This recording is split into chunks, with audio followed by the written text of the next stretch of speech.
Adrian second. All in favor? Aye. Aye.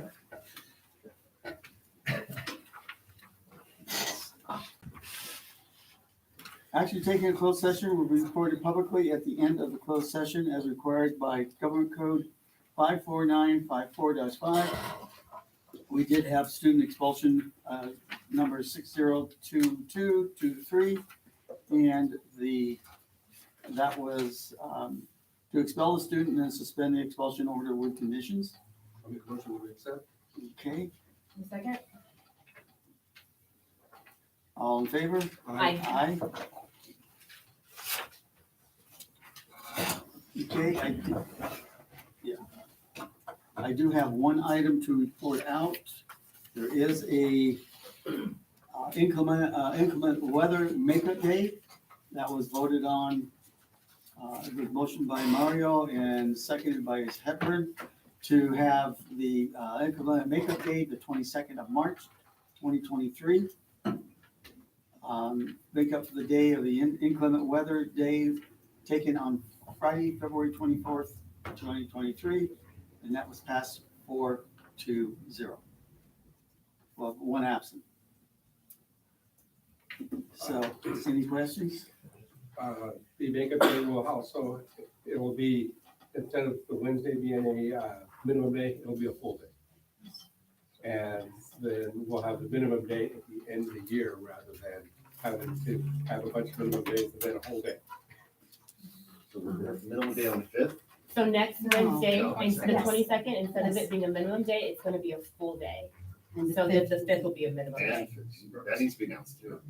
Yes. If I brought it up. Okay, all right. Yes, that goes to Carrie, that information. Yeah, how's that gonna affect summer school? We'll have to figure that out, Yeah. but we don't have any other options really. We have to make up that, we have to use that day. Alright. The inclement weather day. That was just one of the For questions the I following was year, we put them in. Yeah. No, Well, you, it is on the calendar though for that Monday. It's right there. No, I know, it's just, Now that you but it's still, finally. we're gonna use the crowd, no one's used to this. Okay, all right. Procedural is recording of this meeting is being made and shall be kept for 30 days as per public record. Pledge of allegiance. Senate, would you please?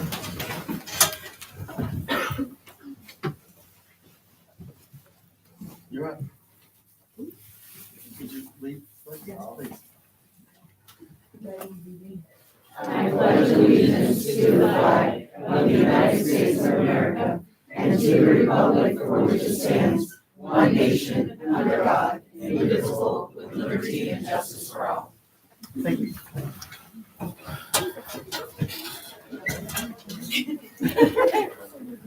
I like to involve students as much as I can in this one way, so thank you. I know you looked a little shocked at me, but that's, just remember I did those things. Okay, present, members present, I'm here, Mario's here, Adrian's here, Sunny's here, and Mr. Moore is absent, and Alexi's here. Okay, approve agenda, Make a motion? so moved by Sunny, I see. second by Adrian, all in favor? Aye. Reports and communications, drama presentation. Heather Burgess?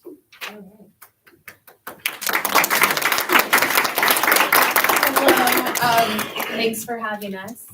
My students are gonna just present about some of the things that have been happening in our drama program this year, so take it away. Whatever. Okay. Hi guys, we're part of advanced drama. I'm Trenton, and I'll be presenting you guys with the Fall Improv Show.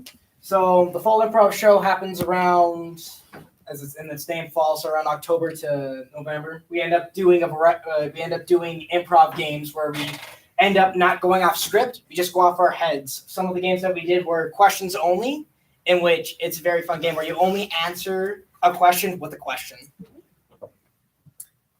Okay. So we did a play, Alice in Wonderland, the real story of Alice in Wonderland, And so as kind of like a project for beginning stage check, we had them like with cardboard build kind of our stage and then build little sets just for like inspiration of our sets. And I think they had a lot of fun with it. There's some really cute ones. We actually used some of these. Like, Those Yeah. little miniatures? yeah, they're like little just boxes. Okay. They're really cute. I That thought would they be a were, miniature. I thought it was the actual set. That's what I No. thought. Those are zoomed in little miniature designs. No. We just They're built just a whole little You'll set. see the actual set in some other pictures. Yeah. And then beginning drama students had a project to where they could take any character from show, movie, book, game, whatever, or they can completely make someone up. And then they had to like make a costume for them, and they had to like cut out pictures from magazines or put little like pictures or like samples of fabric and describe the costume and the character and how it's like reflecting the character. So yeah, I think they had fun with that one too because it was really like a chance for them to express their creativity. And this was our fall play, the real story of Alice in Wonderland. As you can see, this is the Mark Brown and Amy what's her last name? Marquez? Yeah. Painting the set. This entire set was designed by the students. Some of the costumes were designed by the students, which I think is a very cool touch because they're very 90s inspired. This is a different take on Alice where there's two different tellings of the story where one is mean and one is nice. And it's all three. Oh, well, yeah. Spoiler alert. At the end, it's revealed that there's actually one true narrator, but you'd have to see it. Sorry. Isn't there another stuff on here? Yes. A little more. As you can see, here's the full set, which was inspired by some of the beginning stage tech people who designed the sets. And here's our lovely actors. It was also our first show. Yeah. Let's go. It was our first real show. Yeah. Yeah, our first full length play we got to do since the COVID shutdown. So that was exciting too. Oh, our CETA trip. So every year, drama takes a trip to CETA, which is the California Educational Theater Association Festival.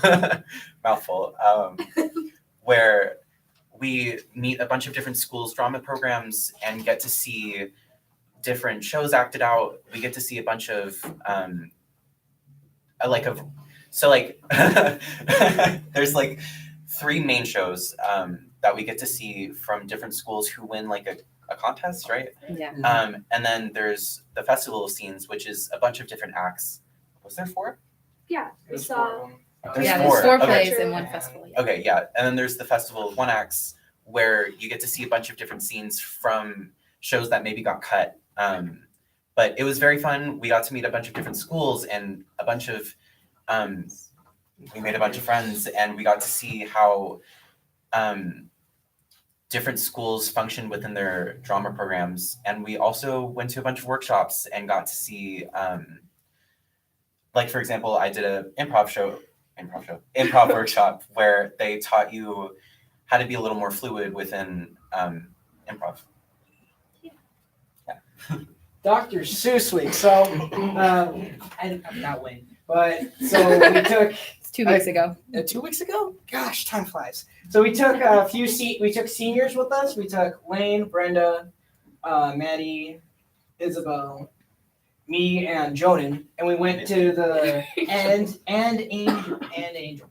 So we all went to RES and West Park. And we read 2 stories from Dr. Seuss. We read Starbilly Sneetches and Green Eggs and Ham. And it was very fun because we got to interact with the students. I personally got to interact with my little siblings, in which, they loved it. They adored it. They had fun. They enjoyed watching it. And I asked around what a lot of what the students wanted to be. And they said, I want to be an actor. So just hearing that after seeing us go, it's like very inspiring. So this was our variety show. A variety show is basically a bunch of like completely student directed scenes. We were able to choose scenes from anything. From shows, from like, I don't know, YouTube videos, skits. We actually had some scenes that were completely written, like original. And yeah, it was really fun. We had like some musical numbers. It was just like a bunch of funny scenes, and it was really fun. It was really fun to like kind of I don't want to say come down from a very serious show because Also Wonderland wasn't serious, but just be able to like I don't know, have our own freedom to direct the show and see what we want to happen on stage. And this one is our next show, Center of the Universe, which is a musical. The script is written by one of our own students, Rhiannon Martell, and one of our friends. Yeah. Sadie Gibson. Made the music. She made the music. Rhiannon wrote the script. Yeah. It's it's very fantasy inspired, and how else would you describe it? It's like They'll have to come see it. yeah, you'll definitely have to. It's really good. The casting is really fun. The music's really good, and the script is really good for being completely original. Nobody has ever done this before, and we're gonna be the first ones to do it. So yeah, it's gonna be really fun. It'll happen May 3rd through the 6th, and then yeah, that's it. Is there another slide? That's the end. Yeah. Thank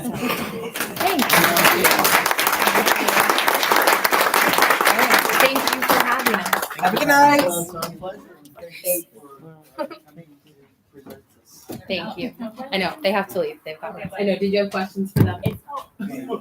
They can stay and answer all the questions. They're right. They might want to talk to you. Oh, yeah. Hi, sorry. You have any questions? All right. Okay. Have a good day. I'm so sorry. Have a good day. Enjoy your night. Thank you. And we thank the principal, Mr. Barnes, please keep bringing them on. It's nice to know what's going on in, the clubs that we have at the schools. And it's not just to the high school either. It can also be done from the other schools that may or may not have clubs that like to give a presentation. So, next we have Recognition Teacher of the Year, Mrs. Argus.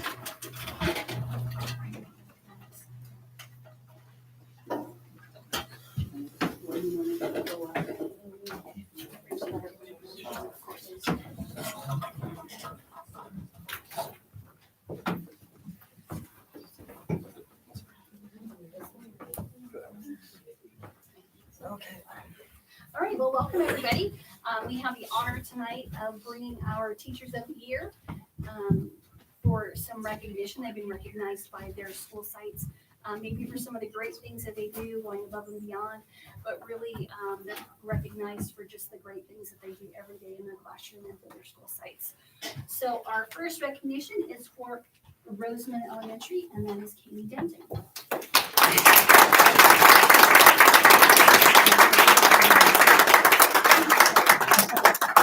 So just roll out. Oh, yeah, that's good. Congratulations. Keep up the good work. Congratulations, thank you. Our next Teacher of the Year from Tropico Middle School is Shauna Timich.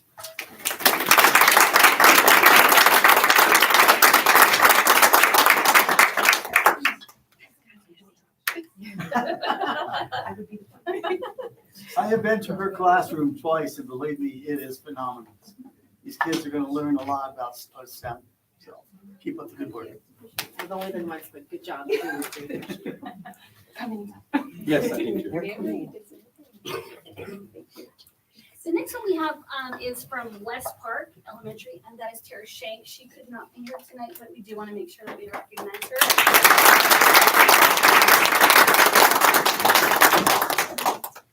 And from Roseman High School, this teacher was chosen as Teacher of the Year for Roseman High School, but also as Teacher of the Year for the Southern Kern Unified School District. This is Veronica Carr.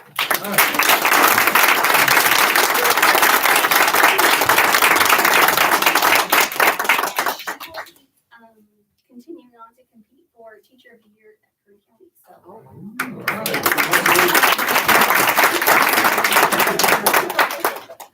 Congratulations. Thank you so much. Yes, ma'am. Thank you. Thank you. How about your kids, huh? So much. Oh my gosh. I'm so nervous. Thank you. All right, well, let's give everybody a round of applause.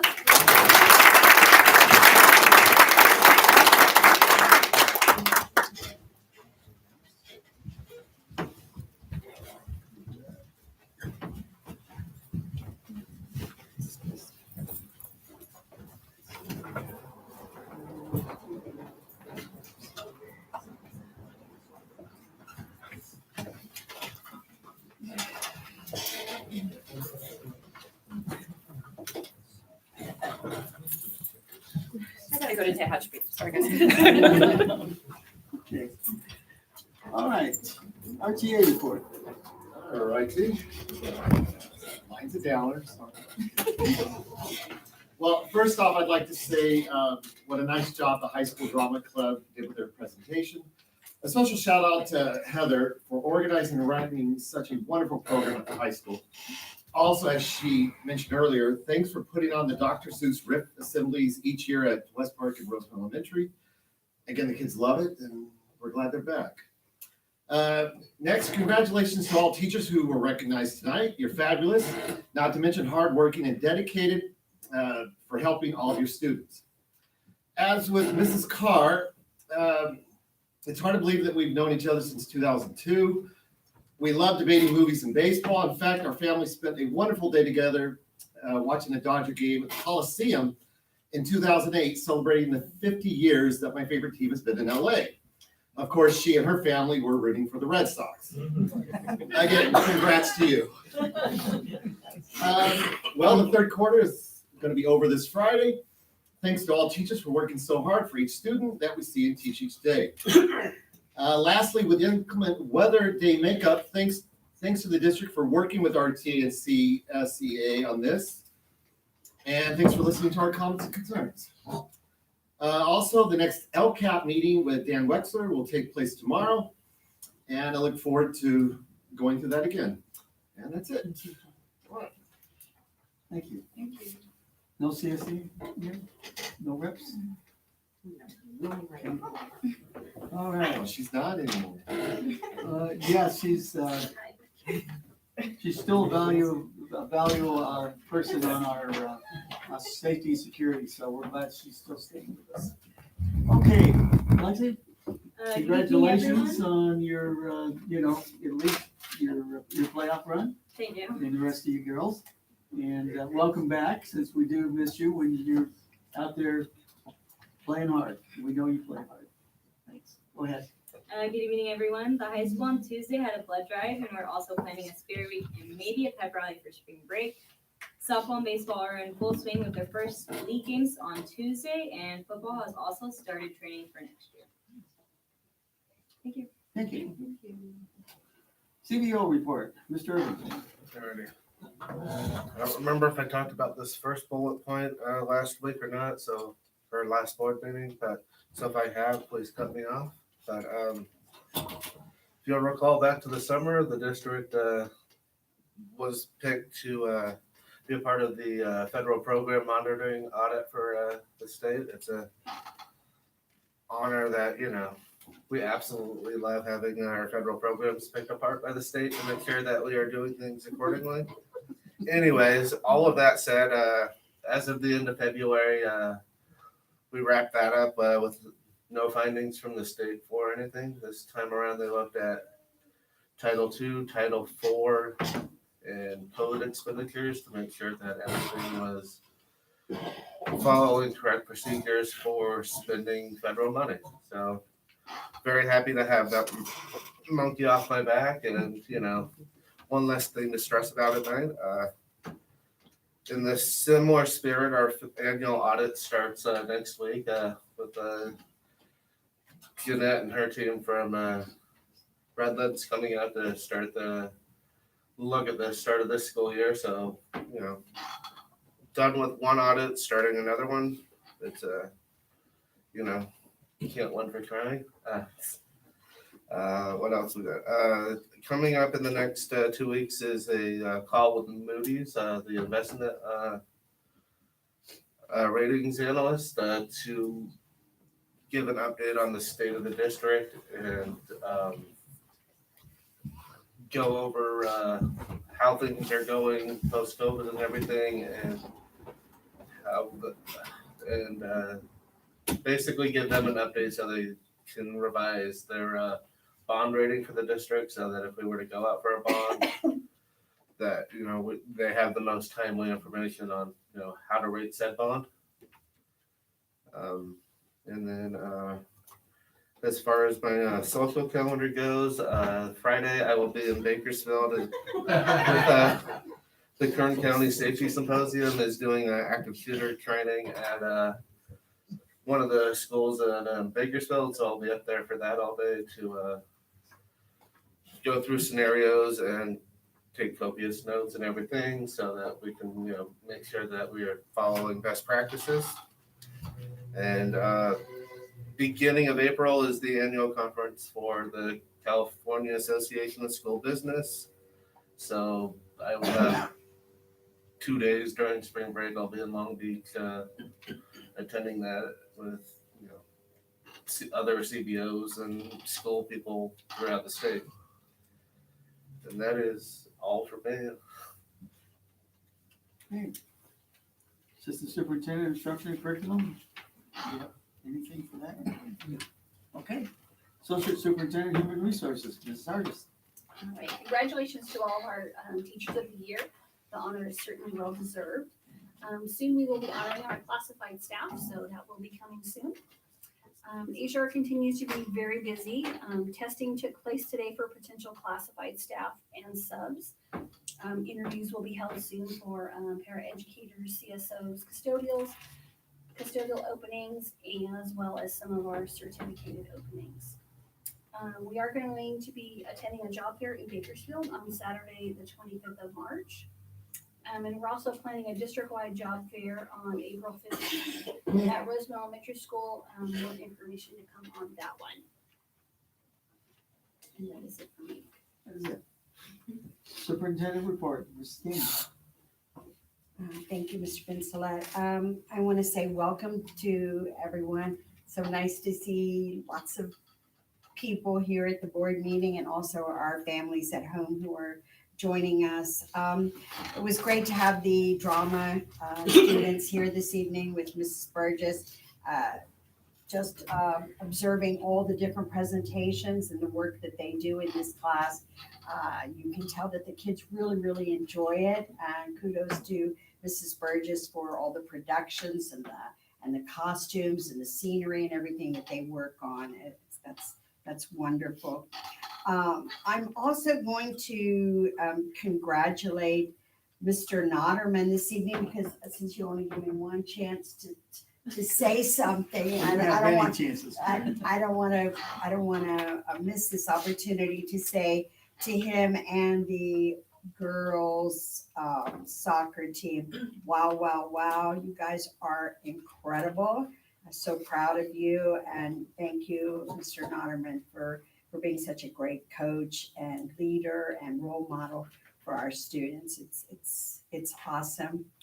And I also want to congratulate Mr. Notterman again, although you haven't voted on it yet. Maybe I should wait. Maybe I should wait. I want to congratulate a couple of our employees this evening who, Mr. Notterman being one of them, who is transitioning, and I don't want to hear Mario say to the dark side, but he is going to be our new counselor for our college and career, especially overseeing our Antelope Valley College classes that we offer in our dual enrollment program at Roseman High Early College campus, and so excited to welcome him into that position. And I also want to congratulate our Director of Special Education, who has been in that role for, I believe, 10 or 11 years, who will be transitioning to the Assistant Superintendent of Special Education and Pupil Personnel, even though I probably will still be doing most of the pupil issues, because I kind of like it. Keeps me in contact with the kids. So, but I want to congratulate Cheryl Taylor as well. And to our Teachers of the Year, wow, what an honor for all of them. Mrs. Carr, I just want to say, I also like your brother and your husband. So you're surrounded by good people there. So congratulations for being our district representative, and to the other representatives from our schools, all very, very worthy people, do an outstanding job in the classroom. And I want to talk briefly about our Parent Center. My community school grant coordinator, don't cover your face, Fallon, will be presenting to you all very soon. We are working diligently to prepare our Parent Community Center to open. We have a goal of a date in April to make this a facility where our parents feel very comfortable to come and get information, not only about issues that are really prevalent for them, not only about college, but social emotional issues, mental health, all sorts of academic, AVID, all sorts of issues that will benefit our parents. So we hope to have the center up and running by mid-April.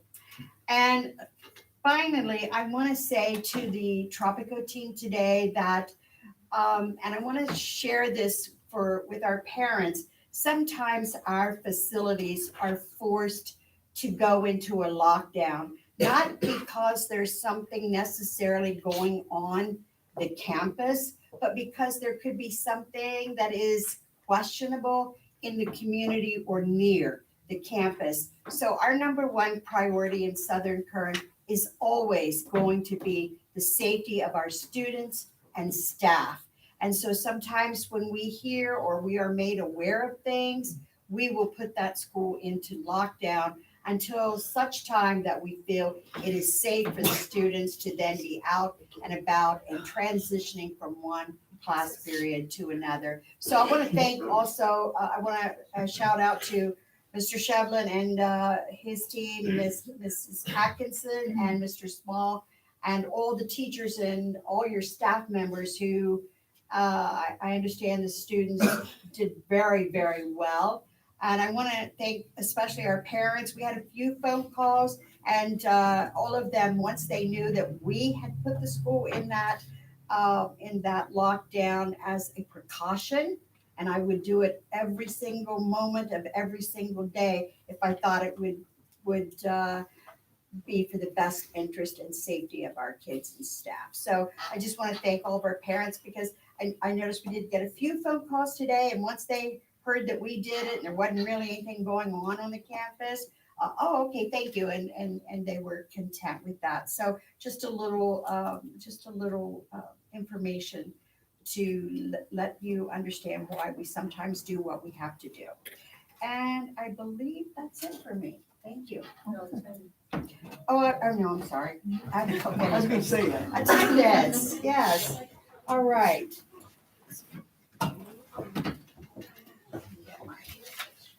Get my sheet here, so Okay, so every month we give an attendance award for elementary, secondary, and most improved. So I'm going to start this evening with best attendance secondary, and Mr. B, you and Miss Calzada, I don't know what you guys are doing, but you won it again. Wow, I thought But I say it every time, you better pay close attention, because in case you haven't heard, he is really working hard to get the notices out to parents. 7 months I've been hearing that now.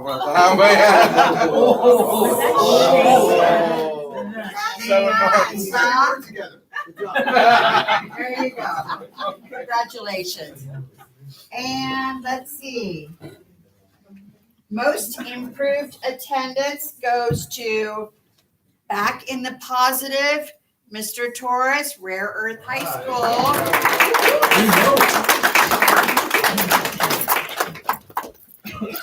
You're Congratulations. And best attendance elementary. Mr. Adams, Roseman Elementary.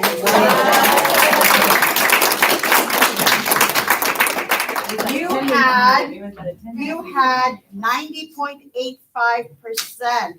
No, I'm sorry, that's not you. You had 90.99%. Good job.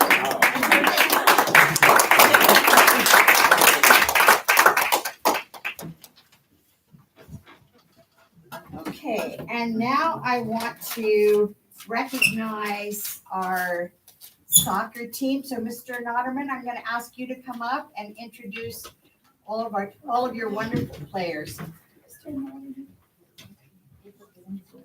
Over here. Wherever you feel comfortable. I know they passed it around last week, Mr. Vincent, you weren't here to see it. Oh, you guys see that? I'm a little hoarse this evening, so I apologize for that. Thanks for the kind words last week. Thank you. Last week and tonight, we have a whole group of hardworking girls that we come out in October for tryouts, and then we practice all winter. When it's cold, it's rainy, it's wet, and the girls are there every day working hard. I know you guys know Alexis. She's here all the time. You guys shout her out, and she deserves all those accolades, right? She was our offensive MVP.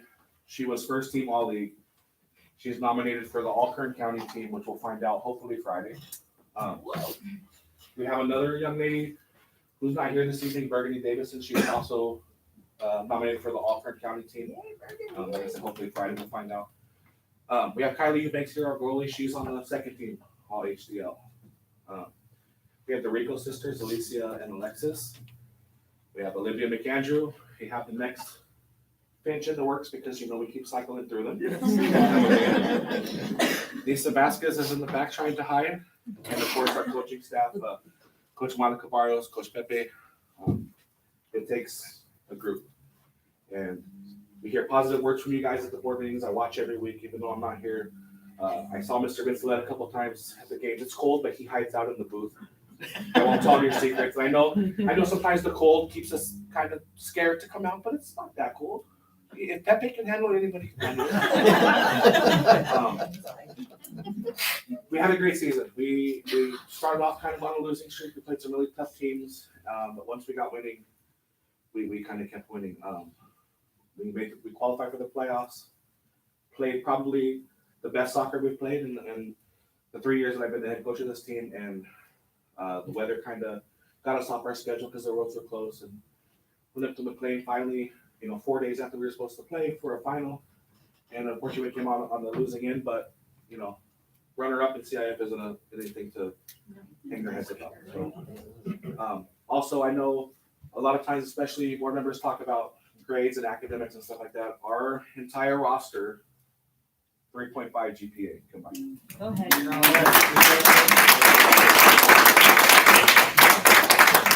And of course, Mr. B's support, right? The day we left for our final, I'm sure some of you guys saw on Facebook, they had the whole school out there cheering these young ladies on. They deserved every second of it. Miss Cruz in the cafeteria always sending us with food, so our players stay nurtured. Miss Desiree in transportation, always making sure that we get to our games on time. So that's it. We had our awards banquet tonight, so our season's officially done. Summer practices are going to start in just a couple months, and we'll see you guys out there next season. So, anybody want to say anything, Lexi, Kylie, our captains? They put them on the spot. For a picture of the newsletter. So with a picture. Come on,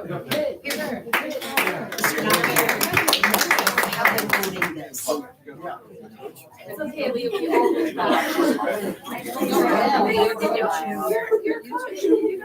Come on, Pepe. Come on, Coach Monica. Come here, Lucas.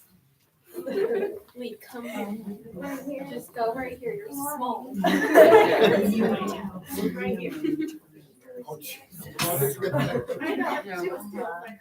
No.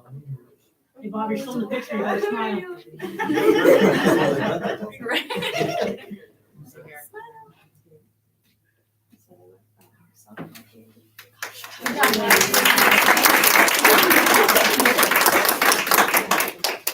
We got softball season happening? Yeah. It helps when the softball coach is the parent of your two players, so they can come here. Unfortunately, we're losing Alexi and Kylie to graduation. Returners we're probably gonna have of our 19 players, we're gonna return 14 of them. So the ones that are graduating are all key players and we're gonna miss them, but we have a young group. Most of these girls, all these girls except for Kylie and Alexi, will be back next season. Thank you guys.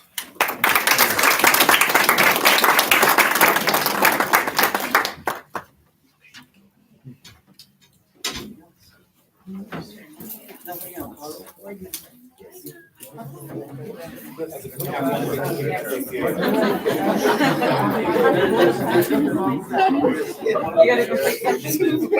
coaches are keeping an eye on those grades.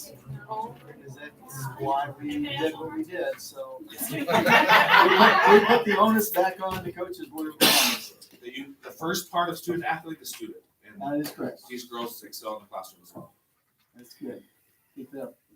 And you're right, we are going to definitely miss Alexi, not just from her sports prowess, but being on the board here. When we can get her here when she's not playing, and then when she's not falling asleep on us, but not learning. And I'm glad to see that all of our absences for these playoff games didn't affect the attendance award, Mr. B.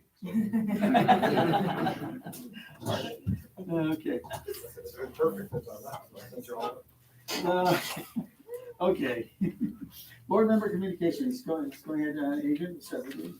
Okay, so welcome to everyone and everyone that left. Just a few things, just congratulations to all our teachers on your hard work. That's amazing. It takes a special person to be a teacher and deal with everything you guys have to deal with, so good job. The RHS, the robotics team, I saw that they took 23rd out of 46. Okay, yeah. So that was 26 out of Okay. 40. Yeah, they just came back from Ventura, right? Yeah, so that was great. Thank you to the drama team, Ms. Burgess and the students for their presentation. And again, the girls soccer team. Good job. Hard work. That's all I have for this. Good, Mario? I want to thank the drama team for coming up and do their presentation. It was really cool to see that the miniatures that they started out with that and then went to doing the full set. It's amazing what set designers can do with a room. They can take this room and make it look into a hospital room in about 8 hours.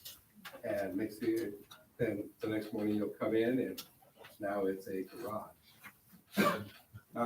And they are really hands down on the set people. Not just the actors, it's everybody that's behind the scenes that it's amazing. So keep going, guys. There's really good jobs out there for the drama people. And the teachers of the year, you guys are all amazing. My kids had a bunch of you, and they still talk about you in a good way. So yes, you guys, a lot of times we don't realize how much impact you have on students. You impact so many kids every year. So thank you.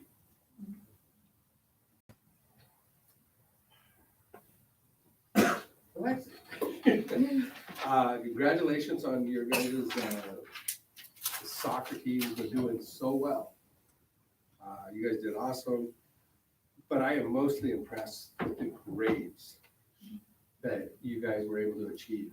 Now, they do have an award for an all academic team, which I really have a feeling you guys will be awarded that award. I really hope you do. Yes, sir. As well as being first team all league for our league, Alexi was also on the all academic team for our league. What else?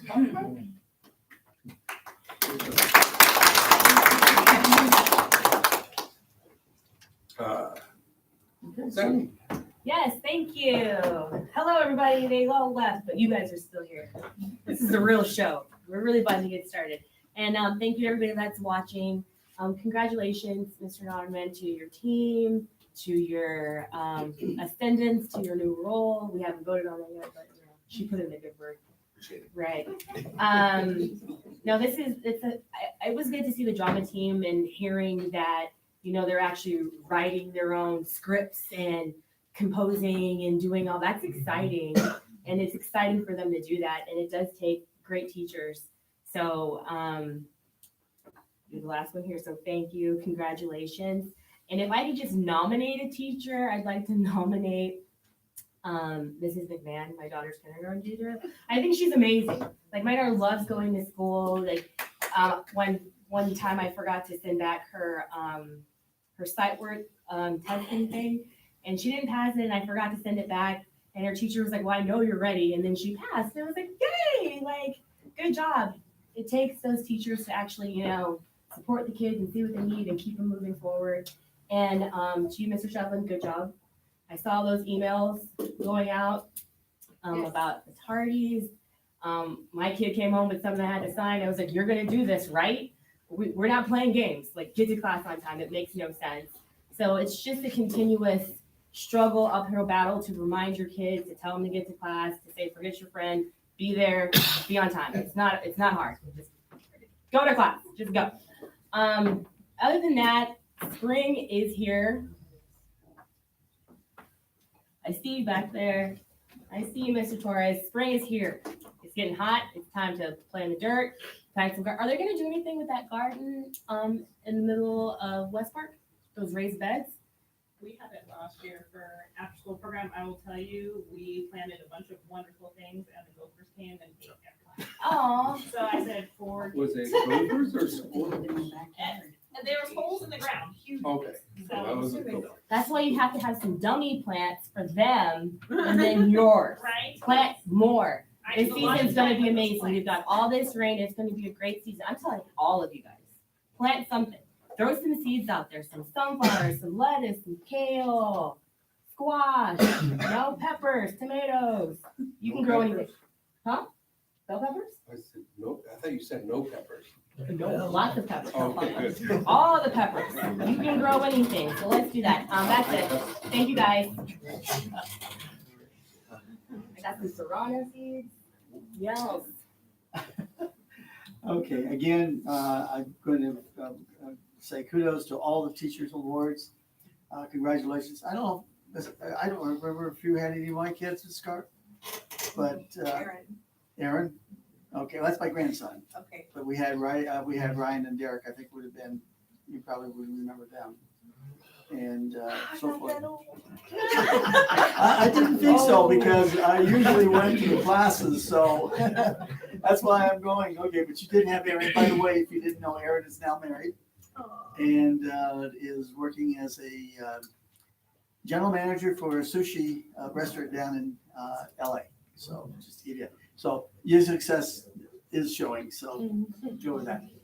All right, and also too, I've had the opportunities, because I was on the school board back 2001 through 05, to actually see Tara Shanks get hired and watch her grow as she went through and for the years.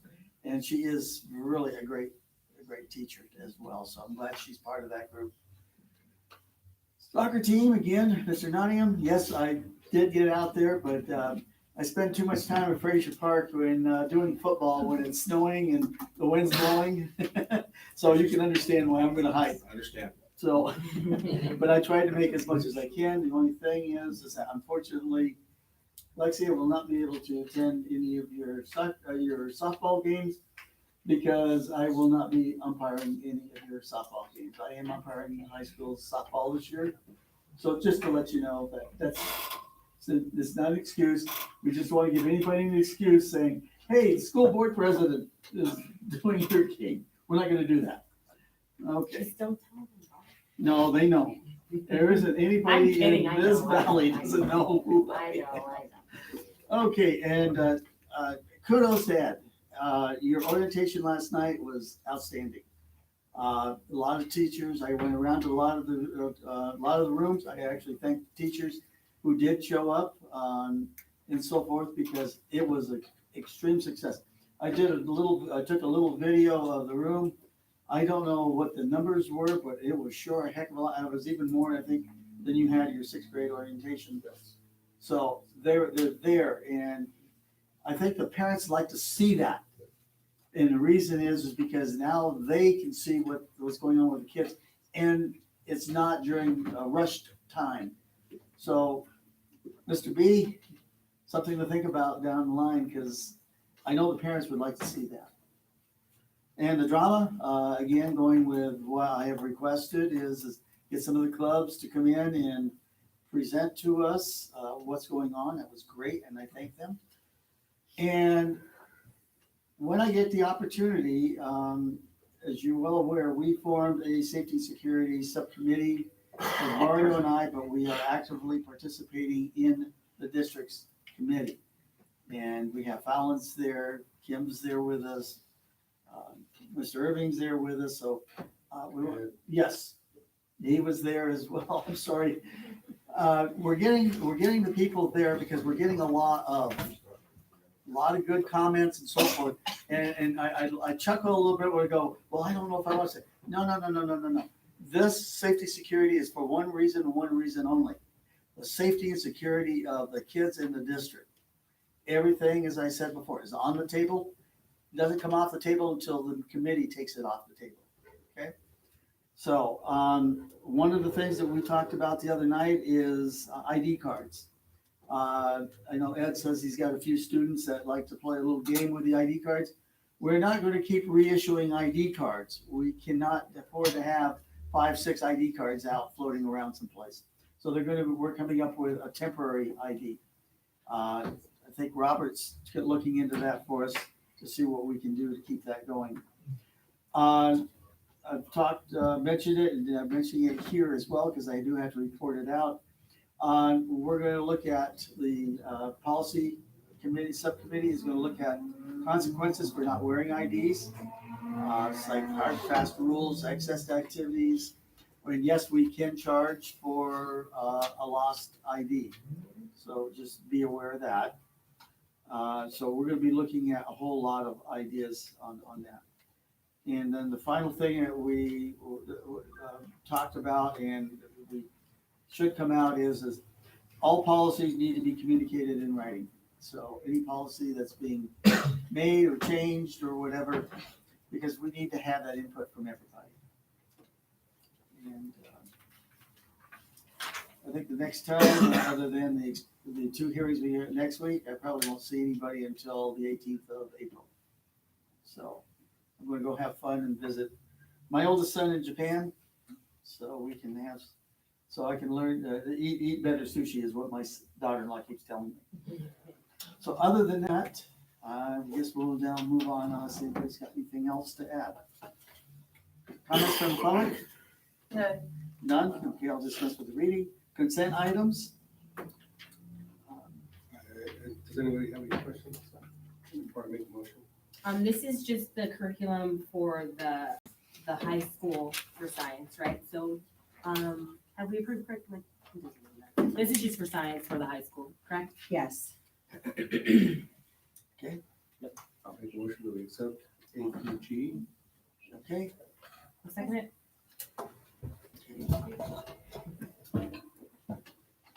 And all in favor? Aye. Student. Third reading, review approval of updates to board policy bylaws 9223 and board policy bylaw 9250. Mrs. Gaines, I know we're gonna make a change. Yes, sir. If the board would please refer to page 85 in your packet. These two board policies were on the agenda or are on the agenda as an action item. However, I understand that you may want to change something. Mr. Gutierrez, do you Yes, want to? In paragraph 7, it states that board members ceasing to discharge the duties of his or her office for a period of 2 consecutive months. I want to change that to meetings.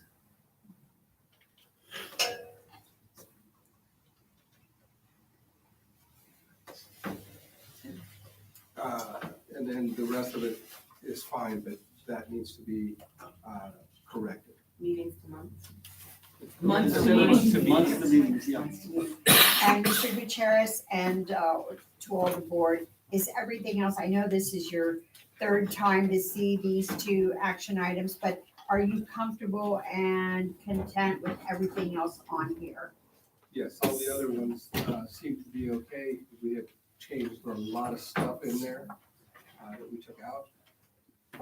And so we will then bring these back 20th or the 21st of this month.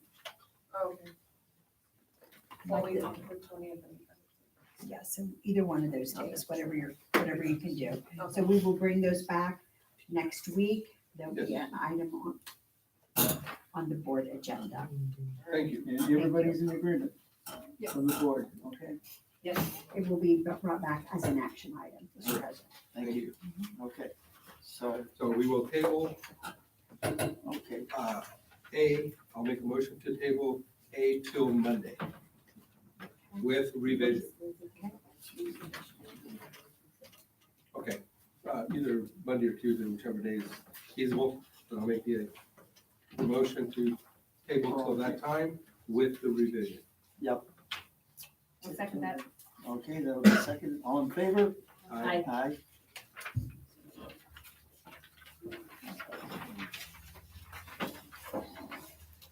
Anything else?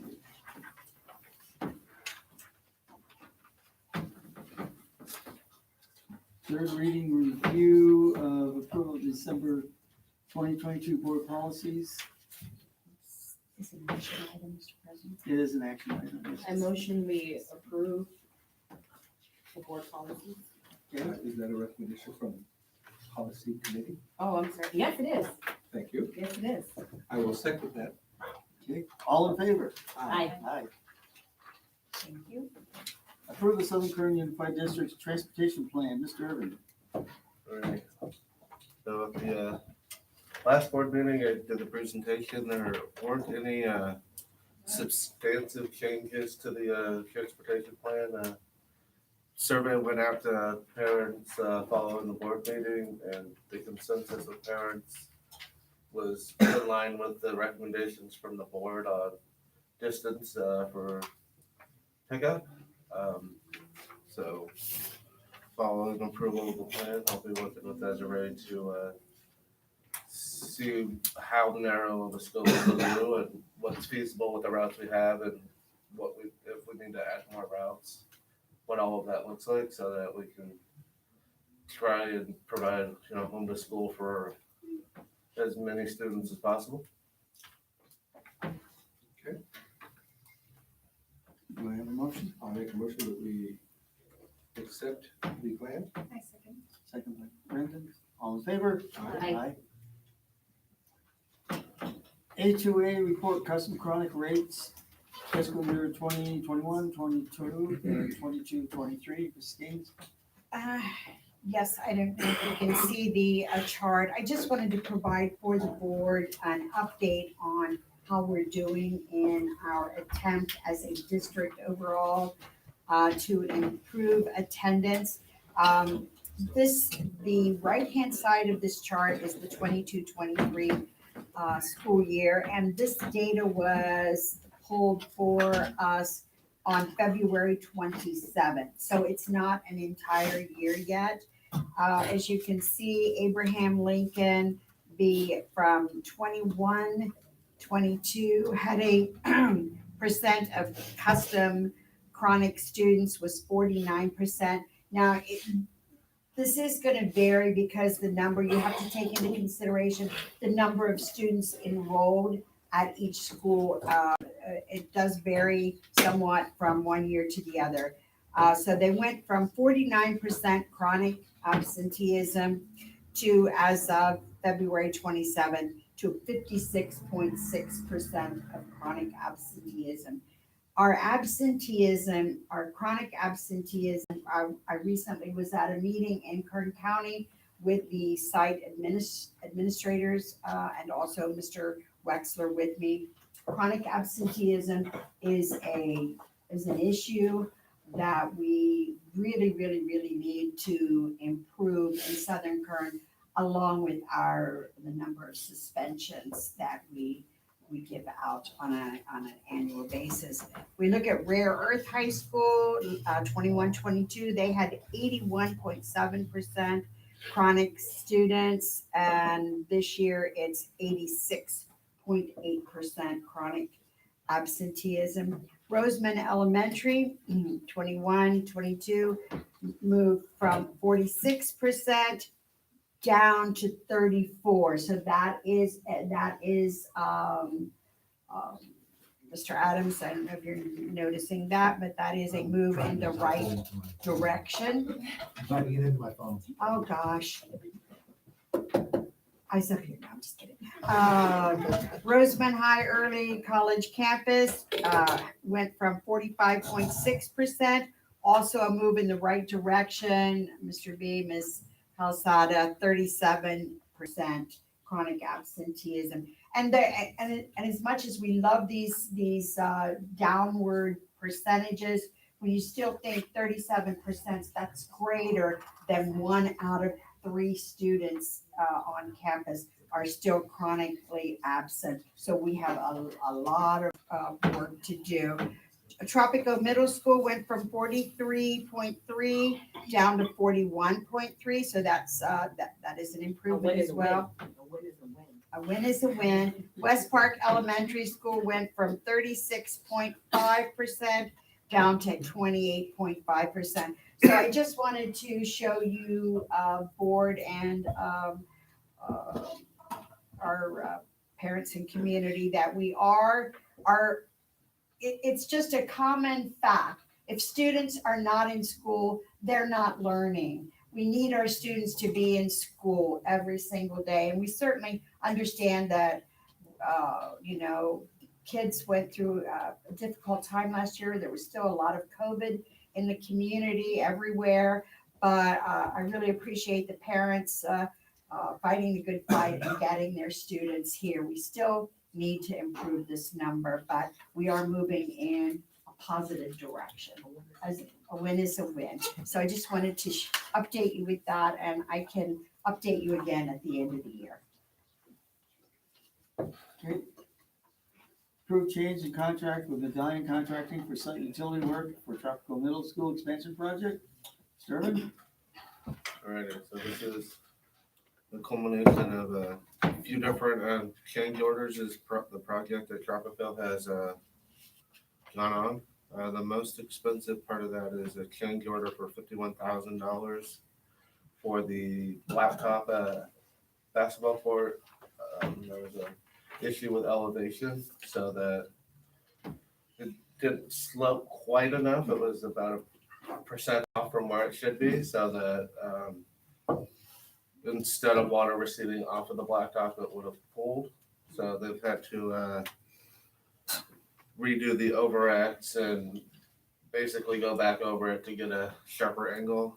And as part of that, remove 3 of the basketball hoops, and then instead of just having an empty area over there, the district has opted to turn that part of the blacktop into a outdoor volleyball court, so that this space is still being utilized and can be utilized for lunch and breaks and PE and stuff in different ways. Additional change orders included additional fencing and gates. So the walk through on the north end of the campus with the housing track there, installation of a gate and fence there, so that if need be, it can all be closed off, as well as additional fencing on the east end of the campus near the corners of the property line to just ensure that the property is adequately sealed off. So all in all, the total of all those change orders at this point is $72,276. Any questions on anything I just went through or? I make a motion to approve. Okay. I'll second. Second from Mario. All in favor? Aye. I I went out and took a site and went over all these. I thought I whipped that out. I figured, thank you. I figured you would. Yeah, we'll make that. We want to break you down the chair. No, no, come on. Okay. Approved proposed site plan and classroom buildings for modernization of projects at RES. Skanes? Yes, sir. Board members, in your packet, you received some plans that look something like this. This is for the modernization for Roseman Elementary preschool TK. And although I've had classes in perspective drawings, I'm gonna ask Mr. Gutierrez to sort of walk you through this and answer any of your questions. The buildings in blue right there are the ones that are gonna get modernized. Those are the three southern edge buildings, and the one that's closest to the new RES are the ones that are gonna get modernized. And the modernization that has to get done, need the next page, different page. There we go. Each building has to be 1,300 square feet for kids under the age of first grade, I think, right? Yes. So the only way we can get those buildings are, each room is right at 1,000, so they're not big enough. And one of the regulations is that we have to have bathrooms indoors for the kids. So we're adding bathrooms in the middle section and opening up doors that go from the actual classroom side to be able to go into the bathroom side. And then on the far upper wall, it'll be teacher stations. So the teachers have an area where they can work away from the kids. We originally were going to completely eliminate those the middle walls and then just put one wall in the middle, but the structures will not hold that. And if we wanted to modernize at that point, it would cost way more than the state has allowed us to spend. So this is the alternate that we get to be able to use. And so both rooms have separate bathrooms.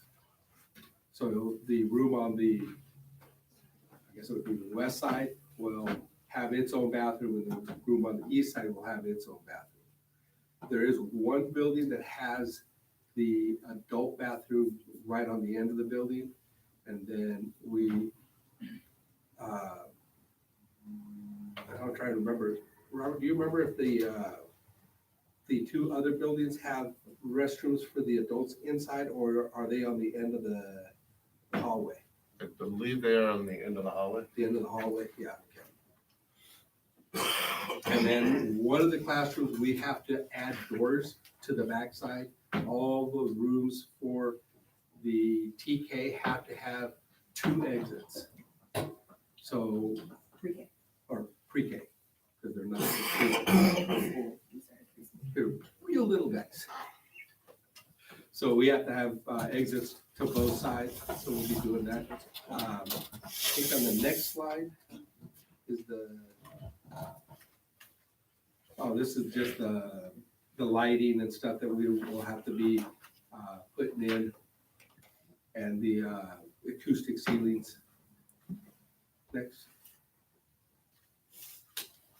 And yeah, this is the end building on the north side east that has the bathrooms on the end. And I think that's about it, isn't it? Where's that one? Oh, that's the one that has the bathrooms on the end. Is it the east one or the west one? I'm thinking it's the It's the north. northeast, the one that has the bathrooms on the end. So each one of those three buildings that we saw, this is like the models for each one of those. Yes, they're all gonna be, different internally, they're gonna all be the same. with the bathrooms. And Four buildings. Yes. later, we will be, the architects are working on this portion of it. There's gonna be some bid alternates coming up that we can decide, because all the glass in every one of those rooms is really not up to today's standards. So we are looking at ways that we can redo all the glass in all our buildings.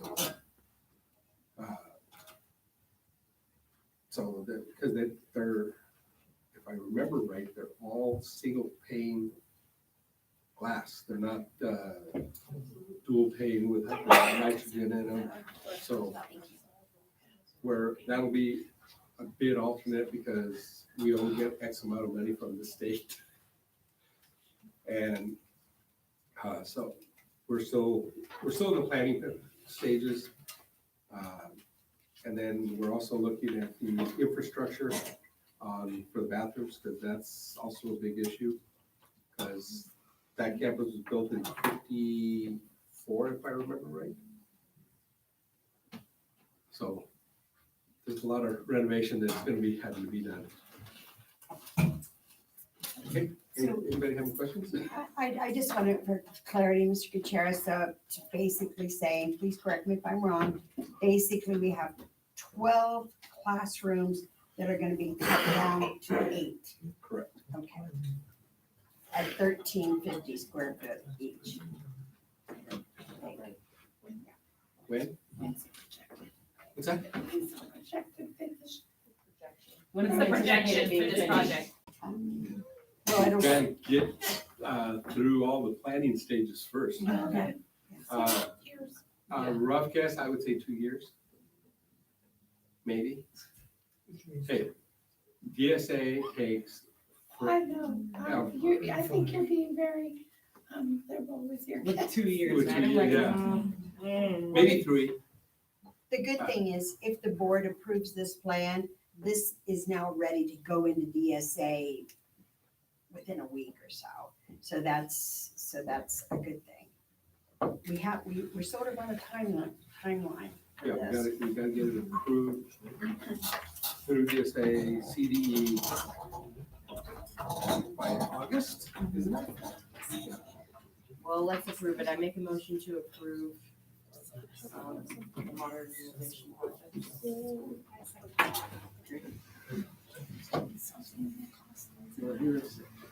Yes. Okay.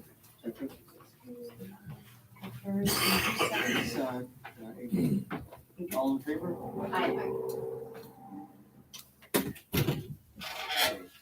Curriculum and instruction, first reading review of the school plan for student achievement, informational. I guess these are the principals are doing this.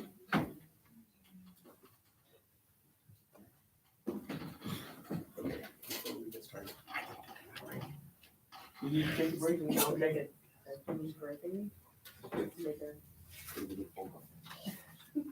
Did you make a motion for a break? No, I mean, that's up to you guys. If you guys wanna make a motion, we're gonna take a 5-minute recess. Just take a 5-minute recess. Okay. So move. Thank you. Okay. Mr. Holmes, are you presenting tonight? Your school plan for student achievement? How you doing? Jim? Do you recall, I was just wondering, You are? why is it called Oh. Halsey?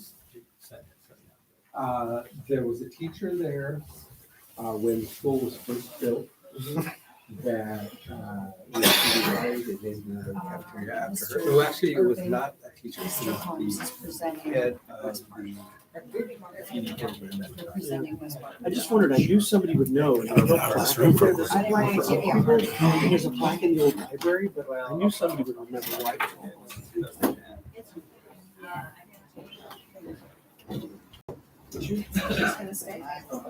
Yes, she just really enjoyed it. I thought everyone was here in the second intro.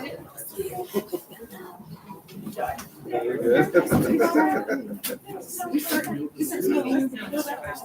Yes, I know, because I had to be here. It's a long time.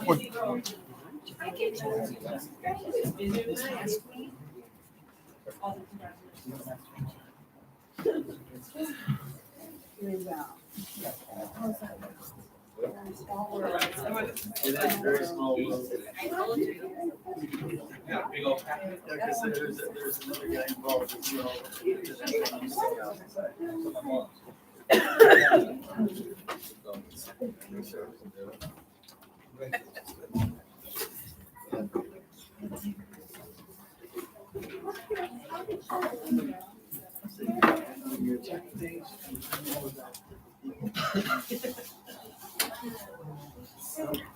You're never going to do it.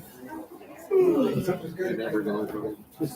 Oh my God. Do we have 5 sixes? 6 sixes? A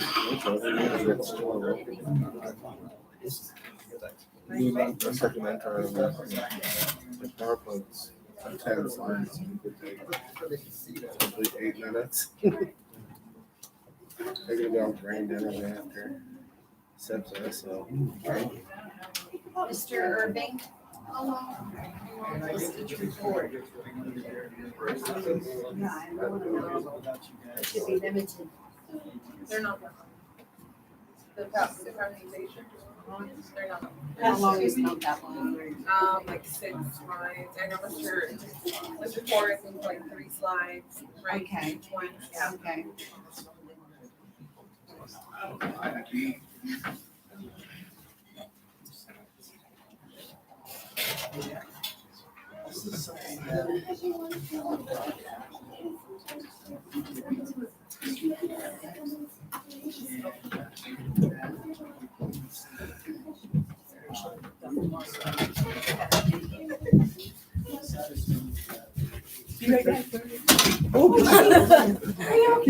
Yeah, I just kicked the chair.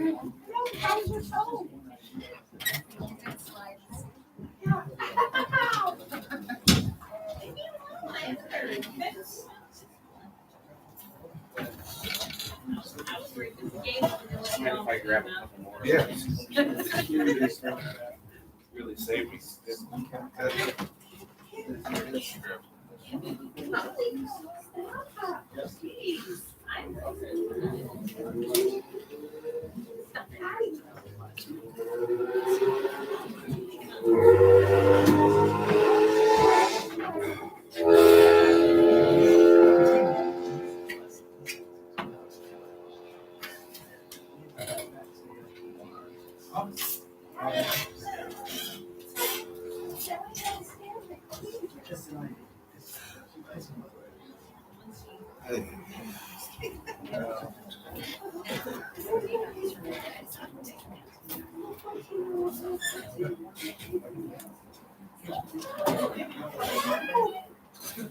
Touch base with you most of the day, the afternoon, after meeting with him, but when we were after, he,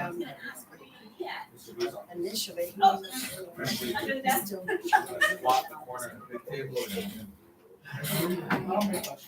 I asked him to first try. Yeah.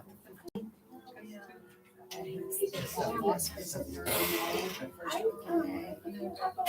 So I told him, I'd like to get on Friday, he's gonna try his best. I told him, I said, I can fill in for. Now, when I spent 12 hours here. Here on June 30th.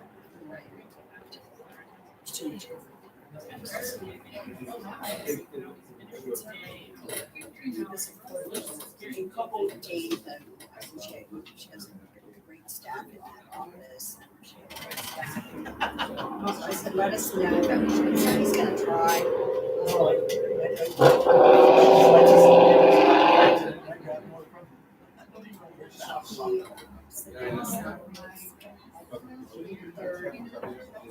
Yes.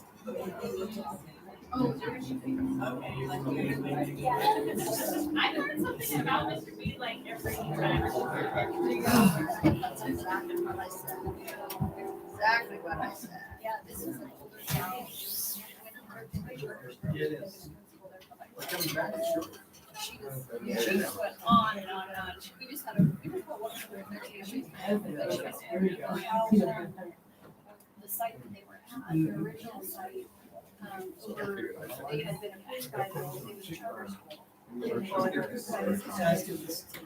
they Puppy on the county. Yep. That's what she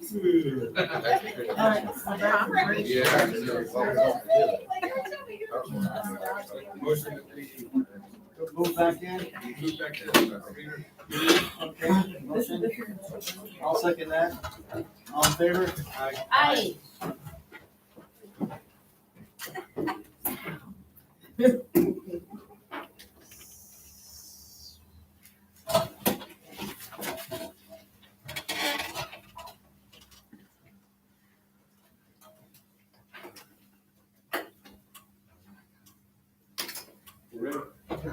Okay, first reading and review of the school plan for student achievements. Informational site presentations by site school principals. Matt, you're up.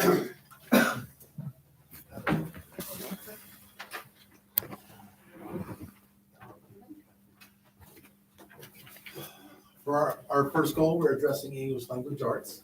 Our needs can be seen in our data right there. The CAS score for all students are in yellow. The dashboard, and then it shows the subgroups for each of the following. So we have a lot of room for improvement. And our students are they began the school year 0.3 below grade equivalent based on benchmark assessments. Our goal is that all students in K through 5 will show growth in each of their star reading benchmark assessments from the beginning of the year, August 22, to the end of the year, May 2023. Strategies that we have in place is our MTSS, our multitude systems of support, teacher clarity, K1 paraeducators, that should have said K2, so we have them in second grade now. PLC meetings and trainings. Our PLCs have been a major focus this year, and will continue to be into the next each year. But we've put a lot of systems in place thanks to Mrs. Lacey. Our trainings, our SMART goals, SST meetings, the K2 success for all, the reading and math, or sorry, in this case, just the Reading Academy and summer school, ACES and universal access are all strategies that will help us reach this goal. Goal number 2 is for mathematics. The need shows in our CAS scores for all students on the dashboard is 106.3 points below standard. And again, we're below grade level, grade equivalent based on our benchmark assessments.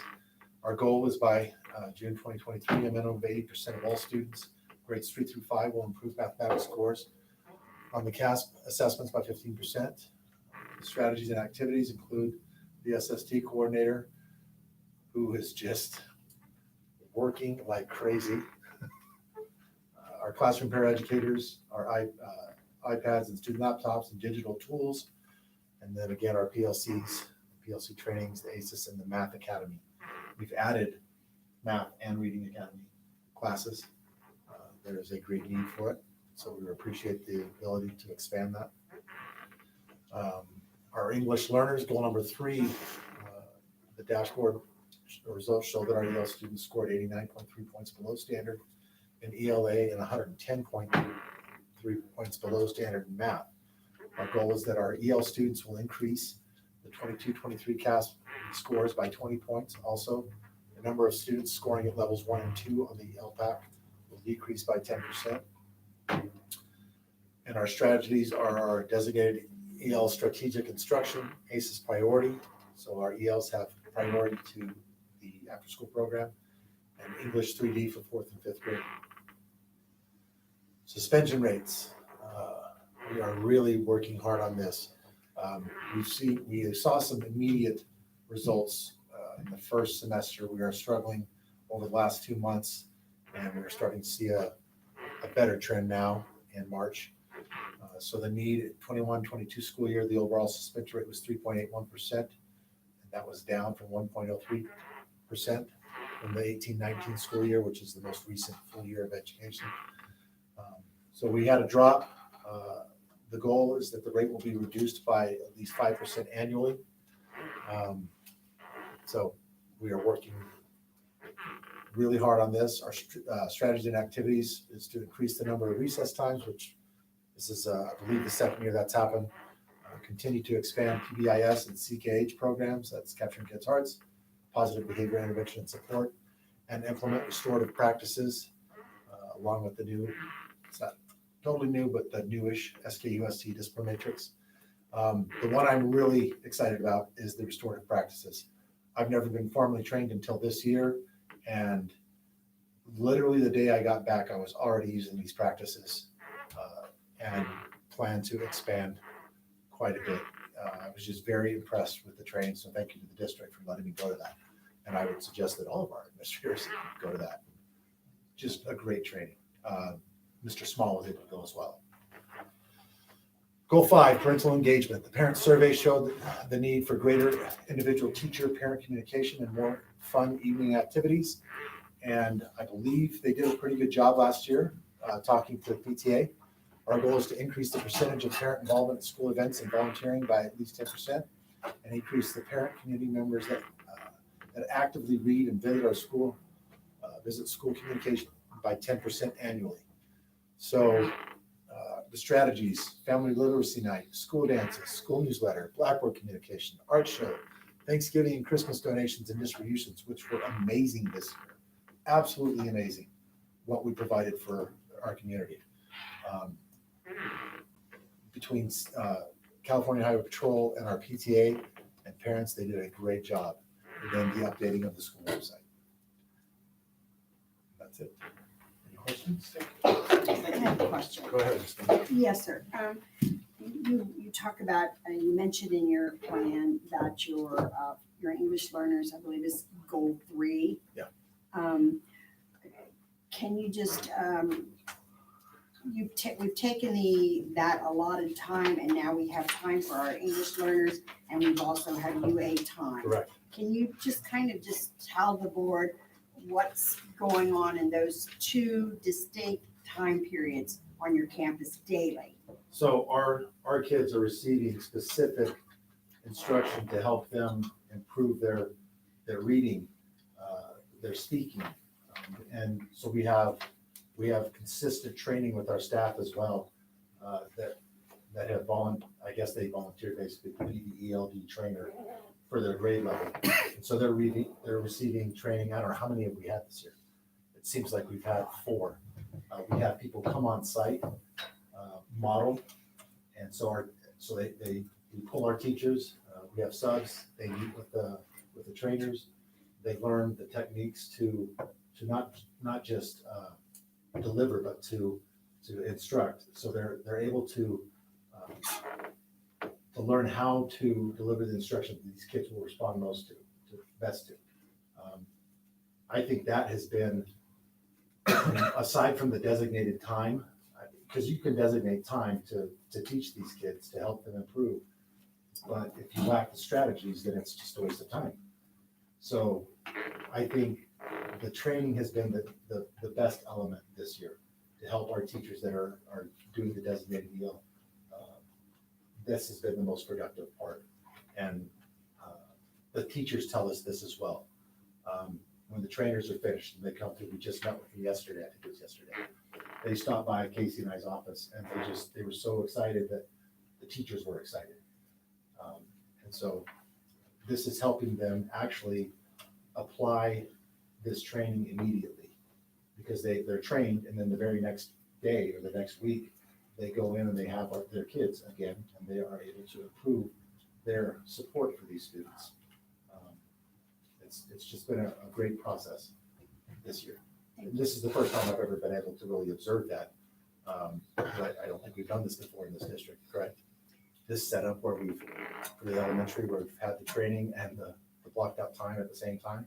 Well, I think we've had, last year prior, we did the ELD block, and we didn't really bifurcate it with the UA time as well. Yeah. Which means your English learners are getting both. Right, and they're leveled, the kids are leveled, so you don't have a level 1 with a level 5, so that you have a group of like-minded children working at the same pace.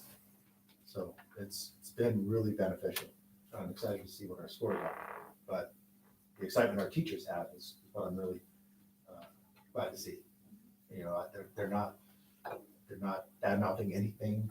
They're appreciative. So good job, whoever created that setup. We appreciate it. Well, thank you, first of all, to your teachers and you and Miss Amen, but we also want to thank Miss Noemi Herrera, Right. our director, who's oversees that and Yeah. does a phenomenal It's just job. watching it unfold, because I had looking at this, coming from middle school to elementary, I had really no idea what they were even talking about. But once you're able to walk in and see what's going on and talk to the trainers and then talk to the teachers, it starts to make sense, and it's just really cool to see that unfold like it did. So thank you. Thank you, Mr. Thank you.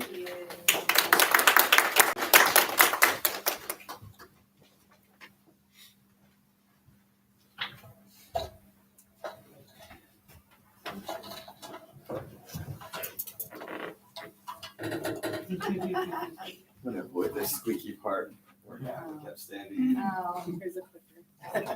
Clicker. Okay, so I'm kind of filling in here. So our first goal is English language arts.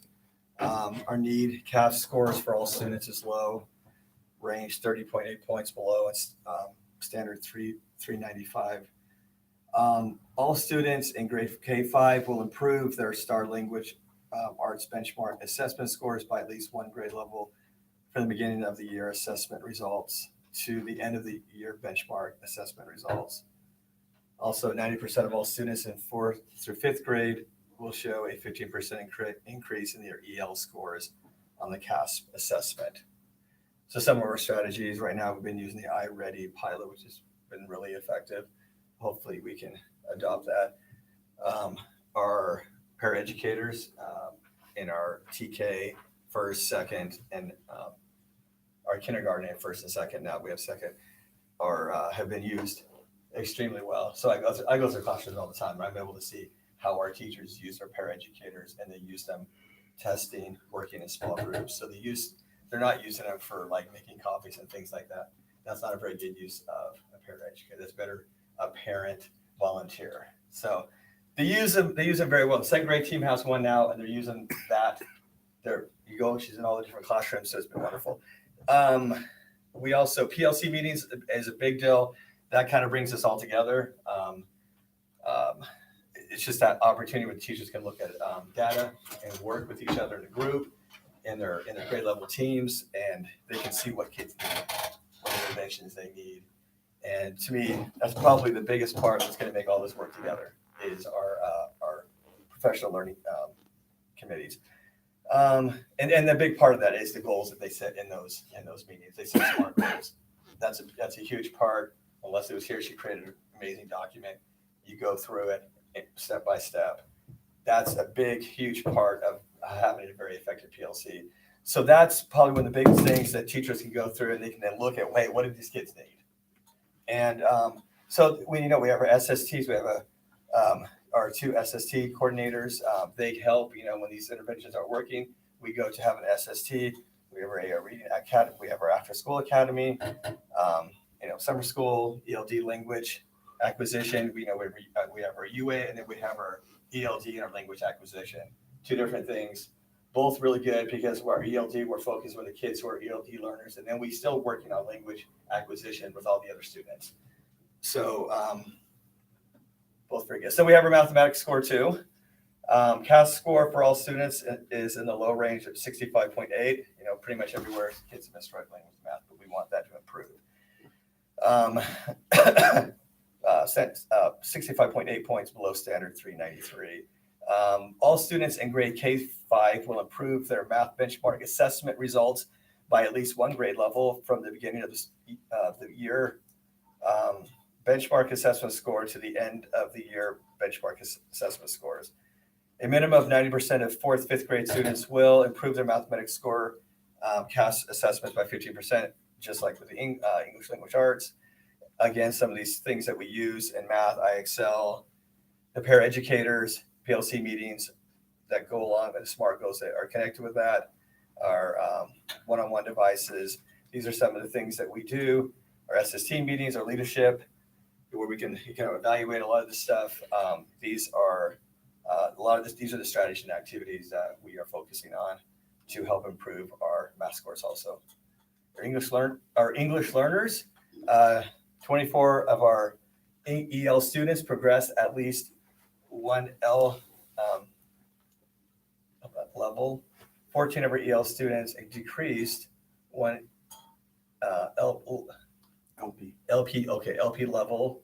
19 of our EL students maintained an ELP level of 1, and 2L, 2H, 3L, I don't even know what those mean. Okay, I'll be honest. And then 42.1% are making progress toward English language proficiency. Number of our EL students, 57 students, are performing at a level 2. So the goal, our EL students will increase their CAS score by 20 points annually. Also, 5% of our EL students will progress a level who are currently at a level 1 and 2 on the LPAC. And some of these activities, one of the big ones, we talked about ELD instruction that we have 30 minutes a day, taught daily, and obviously we've had that ELD training also, as well as with RES.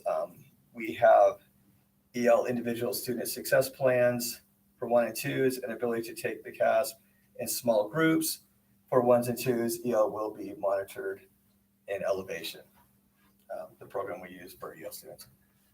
Suspension rates, staff need to be trained. Suspension rates, I have gone down, but staff need to be trained by administration and positive behavior interventions in sports. So I know this is one I worked on the single school plan. You know, I think our suspension rate is pretty low, and I was looking at the data from the first semester because we didn't have a lot of data recently. Suspension rate is pretty low at West Park. Been working at that, but did look at some things that we can improve with referrals and things like that. And so one of the big ones is capturing kids' hearts in the classrooms. That part, you know, where the teachers are making connections with the kids, that's a big part. PBIS, the big one I've been really focusing on lately is with our CSOs, systematic supervision, how you supervise, you're moving, you're scanning, you're in your area, and you go to the places where you have the issues. And so that's a big focus, so we can improve those things, so we can be a little bit more, proactive. So these are some of the things that we're doing. Some of the things we did, just like RES, we have several lunches, K through 5, everybody is separate. So, you don't have as many issues. Kids are you only have first grade together, only second grade together, only third grade together. You don't have it mixed. So this is, we want to continue to expand PBS, train staff in PBS, train classify and our CSOs and PBIS, and making sure that, we're working with teachers and capturing kids' hearts, and hopefully having more teachers trained to capturing kids' hearts, because it's a great program. Parental engagement. The majority of our staff and parents in our needs survey and meetings feel that the school does a good job of providing opportunities for parents to be involved in our school. The majority also felt that our school does a good job of school-wide communication to student households. The needs survey did indicate a need for more individual teacher-parent communication and for more fun evening activities, academic and social, for families. Definitely an important thing when we have those, everybody loves them. We have a game night, dance, it's fun, parents come, it's great. You get to interact with everybody, get to know people. It's great for the kids, it's great for families. So one of our goals is to increase parent engagement participation at school events annually by 10% based on data collected during the 2019-20 school year. Also, 90% of West Park teachers will make at least 10 parent contacts each month. I do feel like our teachers are pretty good at making contacts in a variety of ways, from using, a newsletter, calling. A lot of them will use Class Dojo or Class Tag. There's a lot of contact, which I think is wonderful. I think it should be at all grade levels, but communication is really important. So some of the strategies, activities: literacy night, sweetheart parent student dance, fall festival, avid night, math game night, monthly quarterly parent nights, school-wide communication, Blackboard messages, newsletters, teacher parent communication, website updates regularly, and monthly West Park newsletter. So, all right. Thank you.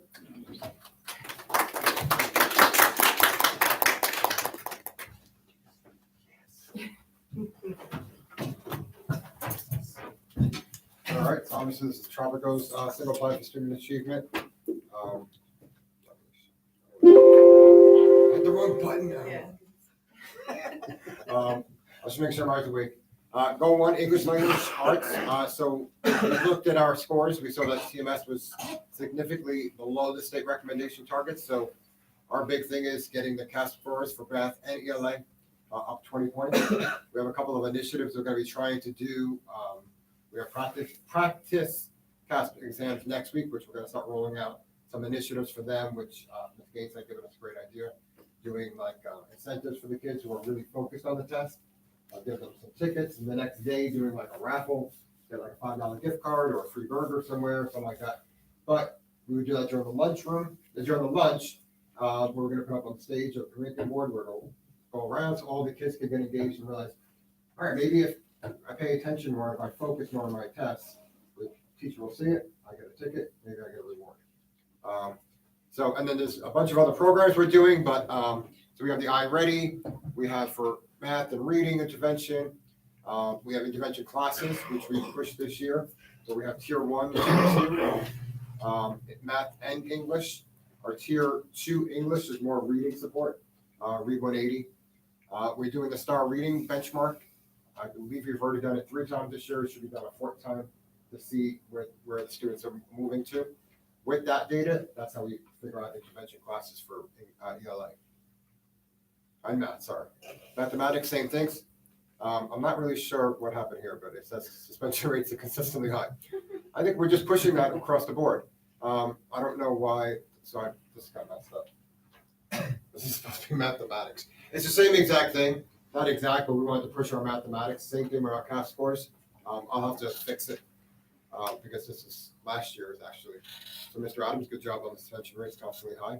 You maintain that, which we'll get to that in a second. But same thing for math. We need to get our students more involved, especially for these CAS exams. Because let's be honest, that's what the county sees, that's what the state sees. We know a test doesn't define the student, but we need the results. We need better results. Our English language learners, our L learners, oh my gosh, our L students at TMS are scoring at the low level for making progress towards reclassification. Obviously, that's our goal. We want to get these kids mainstream back out of that class. For us, they get an extra elective then. Right now, all of our L students are in the L class. So we want to raise our percent of making progress towards the goal of 5%, which I think is we should be able to do, especially we have new curriculum, which is the English 3D. That is removed this year. I believe we'll be better at it next year for multiple reasons, but I do think we'll do a lot better at it next year. College and career readiness. Data showed a significant decrease in overall performance on the CAST in the 21-22 school year.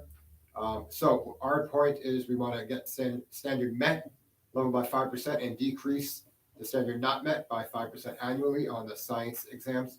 Now, obviously, the science exam is going to contribute to engineers as well as our math and English. But we looked at our science scores and said this is something that can really catapult them, especially with the high school. You have ag, you have the medical profession, stuff like that, where it can really get them trending in the right direction. We did start our new curriculum this year. of, oh my gosh, I'm blanking, of NGSS standards, which we were already doing last year, but we kind of went full throttle this year with TCI. There we go. Our entire cafeteria, I should have added a picture to this, was completely full of boxes. Literally, the whole cafeteria was full of boxes that was used for experiments this year. Then they were all moved into our hallway. Good thing we got them out of the way, because then we had to use our hallway now for 7th and 8th grade. But what it shows is they weren't just moved down the hallway and put in another storage thing. Our teachers are using them. And we're getting more and more experiments done in the classroom, which again, I think will help to increase our scores. Parental engagement. TMS, we do see a big need to increase. One of my things, and obviously my wife's a mental health therapist, so obviously it's something that's pretty close to home for me, but is getting more SEL nights, getting Mr. Rodriguez, who's on our campus, a social emotional person involved, where we could have that, tips each month, where we could rotate across our whole district of just different things that maybe elementary kids can use, high school can use. But with that, also then having SEL nights, I actually said I wanted to do it monthly.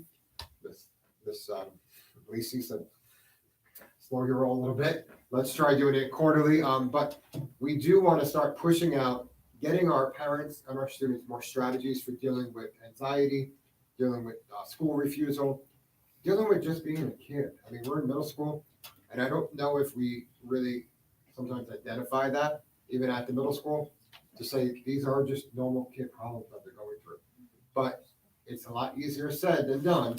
So having the people come out, having parents come out, engaging them, letting them see that they're not alone. Because I know a lot of times, just sitting there when we're doing risk assessments and stuff like that, or just watching some of these kids, talking to them, sadly, sending some kids up to the Bakersfield, our parents do think they're alone. Our kids think they're alone.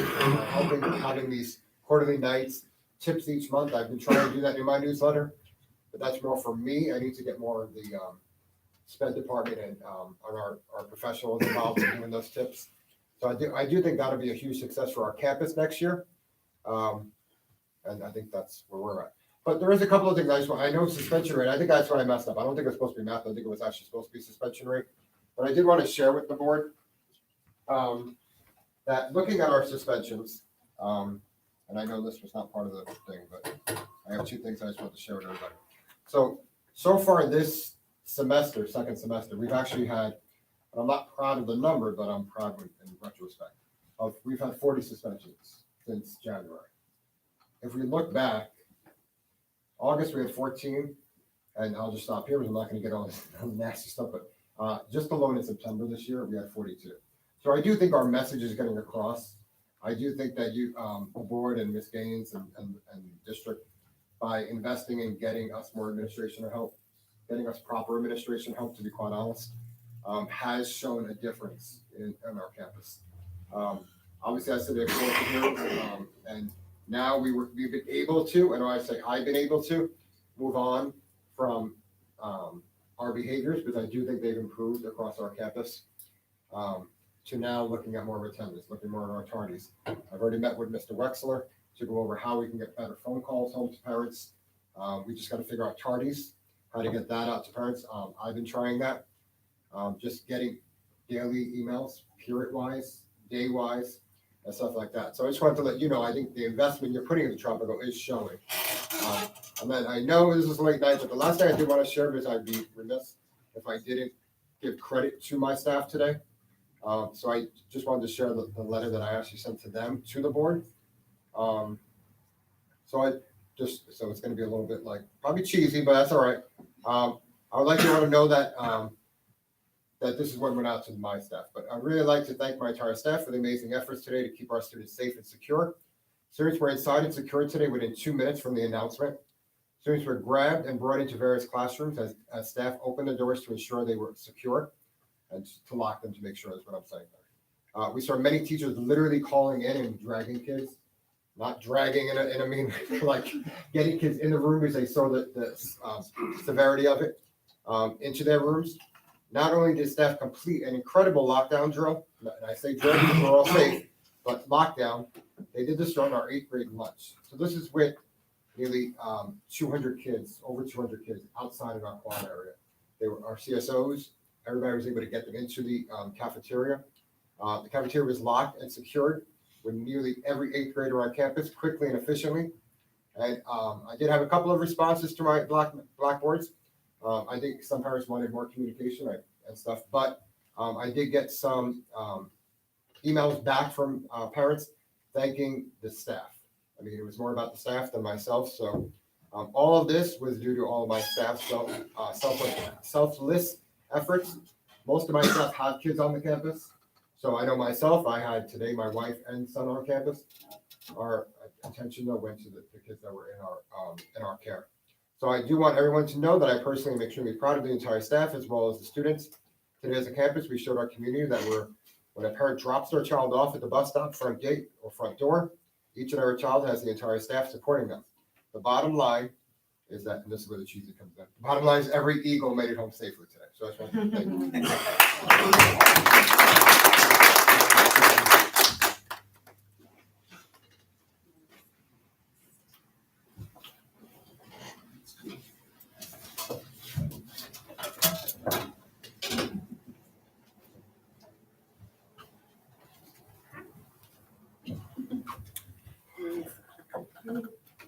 All right. Good evening. It's been a long day, so promise I wouldn't go through line by line. Right here, it's okay. All right, so our single plan has 5 goals too. That's our little brag. WSC, AVID, CT pathways. First goal on the plan is to increase the number of students who are college and career ready and who are UC and CSU eligible on the California dashboard by about 5% annually. So a couple of years ago, it came in about 30.4%. The goal now is to increase it by 5%, and that will take us to like, 33% if you calculate it at the end of the school year. So we're growing in the number of kids who are college and career ready. Something that sound like Kim. I realize that. Something that sound like you know. The annual measurable outcomes are, so we have that, the metric of 33%. And how are we going to accomplish that?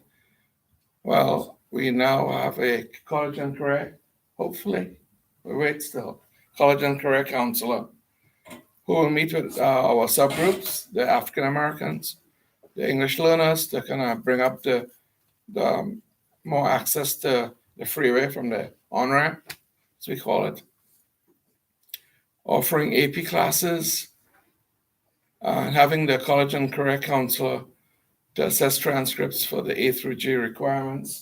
We haven't had a counselor all year, but we were able to work with the academic counselors, with Slipari and Stanson, to compensate for that.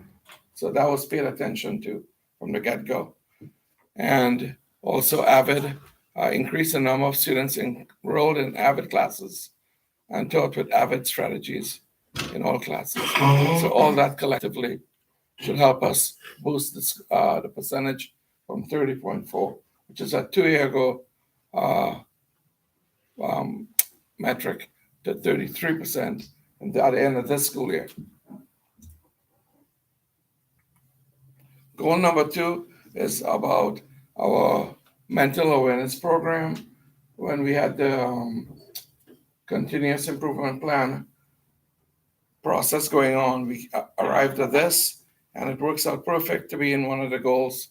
We want to increase the awareness by 100%. There's no room for error with this one. So it has to be 100%. We want to make parents aware, students aware, teachers aware. And what the collaborators included was not only suicide and depression, but the introduction of the opioid problem in the Rosamond area or the Antelope Valley, if you look at it in a broad area. So how do we accomplish this? To expand the mental health awareness, we have to have the frequent face-to-face meetings with parents. We have 3 is our metric. Send newsletters. We're moving from 3 to 5 newsletters. And we have 2 anonymous reporting systems called Stop It and Gaggle. On Stop It and Gaggle is like a 24-hour anonymous program. I know that well because at 1 o'clock in the morning we get calls. We're always on standby for that one. And we take them very seriously. But we want to be able to decrease the amount of referrals, which would reflect on the success of the mental health programs during the day. So the more therapy, the more access, that should lessen the referrals. Actually, they have been lessening in the last 2 or 3 months. And also for the referrals to Ms. Cambaliza, we want those to go down by the end of the year. So we want it to decrease, which would show a correlation between the therapy and the success. So we have that. Those are the strategies. Also, open access to the counselors. We're quick to react to kids who have needs to see a counselor on a daily basis, or the mental health therapist. Access to they all know about the software program, the Gaggle and the Stop It. So we get those reports, we tally them, and we measure them if they're going up or down or flatlining. And quarterly parent-student education night through the Hope Squad and the mental health services to deal with things like human trafficking, real problems in the school, suicide prevention, cyberbullying, and of recent, after being trained, now we introduce opioids. Send home flyers and information, basic stuff to parents and students on a mental health topic. And it could be one of trafficking, suicide, cyberbullying, opioids. I also mentioned the Hope Week coming up next week. On one of my in the newsletter. So that's goal 2. Goal 3 is parent engagement. This one, we want to increase it up to 50% from post-COVID into this school year, using the data, attendance sheets, examples, just tickets being sold, any basic metric. We want it to go up to 50% this year, but the goal is to go from this year to next year up to 75%. We discussed that, I know, at length in my school site council meeting. So we're going from 50 to 75. I just said that. How do we accomplish that? The use of social media. I think we're doing a good job in advertising and communicating with the outside world. Facebook, Blackboard, Parent Square, and so forth. The CTE department itself, they have meetings to discuss and help guide the classes or to provide orientation through these meetings to industry standards. I have my, through school site council, I had the school site and the ELAC meetings every month. Avid Family Nights, still a work in progress. There's a lot of Avid events going on to send the message out. And a History Family Night is something I have to pursue still. Goal number 4, the big one, to get our test scores up. Language arts is doing fairly well compared to the state average with a 44% meet or exceeding percentage. Standards, math, as you know, is on the lower end, but we want to grow everybody. This one we talked at length with Ms. Lacey. What should that number be? And everybody, if we grow from the beginning, at some point we could try to catch up. Well, it's not a race, but we don't want to push it too much to frustrate people. We want a small incremental growth that's better than a big jump from year to year. It's been proven during this previous era in NCLB. So 10% is the goal. How do we do that? Some key things jump out there. We're talking about rigor in the curriculum. There's a lot of great stuff we have at the school. We have Doug Fisher learning intentions going on. That's catching on well. So that's going to help with the exposing teachers to a more refined way to deliver instruction. And we want to increase the rigor from 10th grade. Don't wait till the testing year. Language and math. Rigor, same thing. Then we have students, number 3, students will have more opportunities to enroll. So we want access to the higher level math courses. We have to raise the bar for everybody. No matter how low performing kids may tend to be when they arrive, we have to challenge them and not bring it down. We have to keep them going upward. And that will help the scores to make improvements too. Or for the AP classes, again, it's key that all students have access. And we have a fair system to allow all subgroups equal access. And after school tutoring took a little while to get off the ground, but we still have something in place right now and started recently. And it's going to be a last minute effort to get the math scores up a little bit. If every child grew by 1 extra point, multiply that by all the kids in the 11th grade, that would translate into a higher overall API test score. Goal number 5, the last goal, is about our English learners. Our English learners being a subgroup that have always trailed behind the other overall school scores and other subgroups. The goal here is to increase by 5% the reclassification rate. If you go backwards from that 5% reclassification, that means that from the arrival point in the classroom to the annual LPAC test, rigor has to be evident. With the rigor, better performance, and higher possibility to a more predictable possibility to have a higher reclassification rate. So including our special ed kids, all English learners need to have that 58 minutes of designated ELD, which is happening with English 3D is the program. And during that time, they get differentiated instruction using the English 3D. We have our 2 academic counselors who I've been meeting with on a very frequent basis. We meet with them and I check the pulse of our different subgroups, look at the data. Academic counselors check in with the English learners to make sure they're on track for the LPAC testing and reviewing their transcripts. That's really important that they know what these transcripts are all about and which, the pathway towards graduation.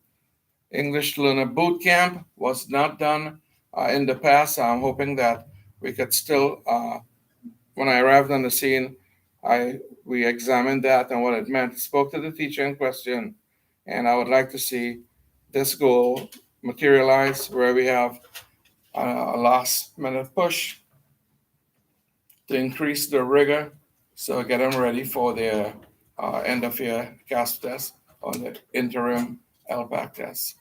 And then the college and career counselor, if it happens, we'll have this person, full-blown 100% person who will be there to literally do the job and not be, like an appendage to the other tasks the other 2 counselors have.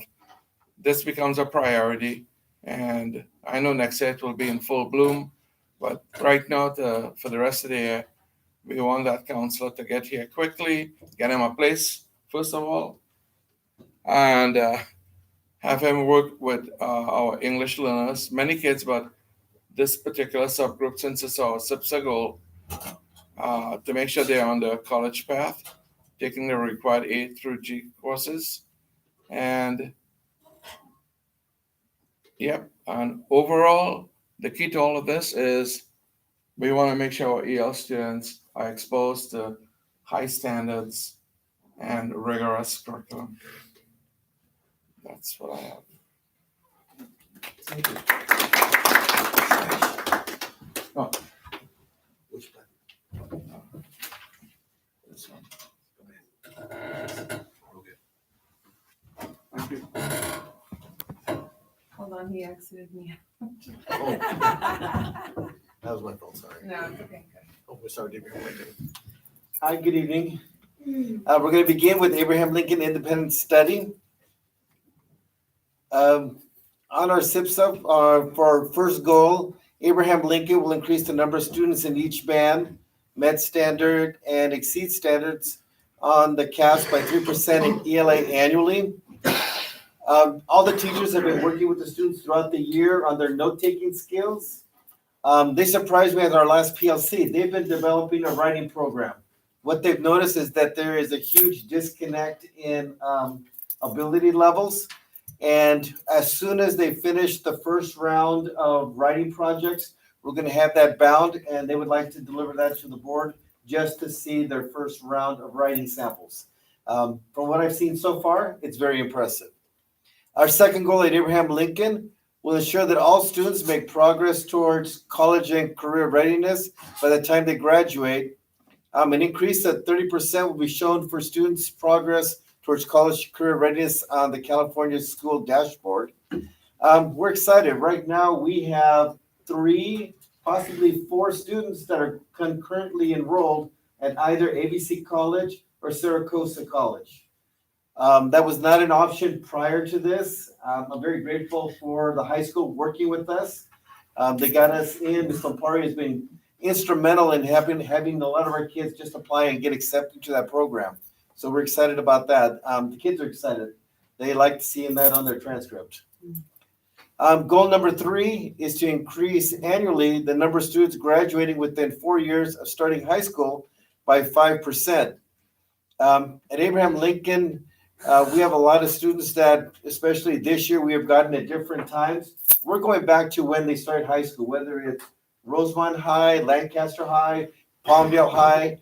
Our goal is that within 4 years, by the time they are a senior, they're going to graduate with a diploma from Abraham Lincoln. Our fourth goal, 50% of our students will be able to produce a writing sample at grade level with 80% accuracy based on a common teacher-generated rubric. That's what I was referring to earlier when the teachers are all working together. So I have right now 5 teachers at Abraham Lincoln, and they are all working together. They have come up with a common rubric. I looked at it and I went, ooh, I think we should lighten up in this area. And they went, nope, no challenge. Well, one teacher said it, no guts, no glory. And I totally agree. So I'm telling them to run with the ball. And again, I'm excited to look at that. Also, a huge benefactor for this and our math has been Mrs. Hopkins. She is our, she's a classified paraeducator. In reality, she's an intervention tutor. I've seen her run small groups. I've seen her on Zoom and on the phone.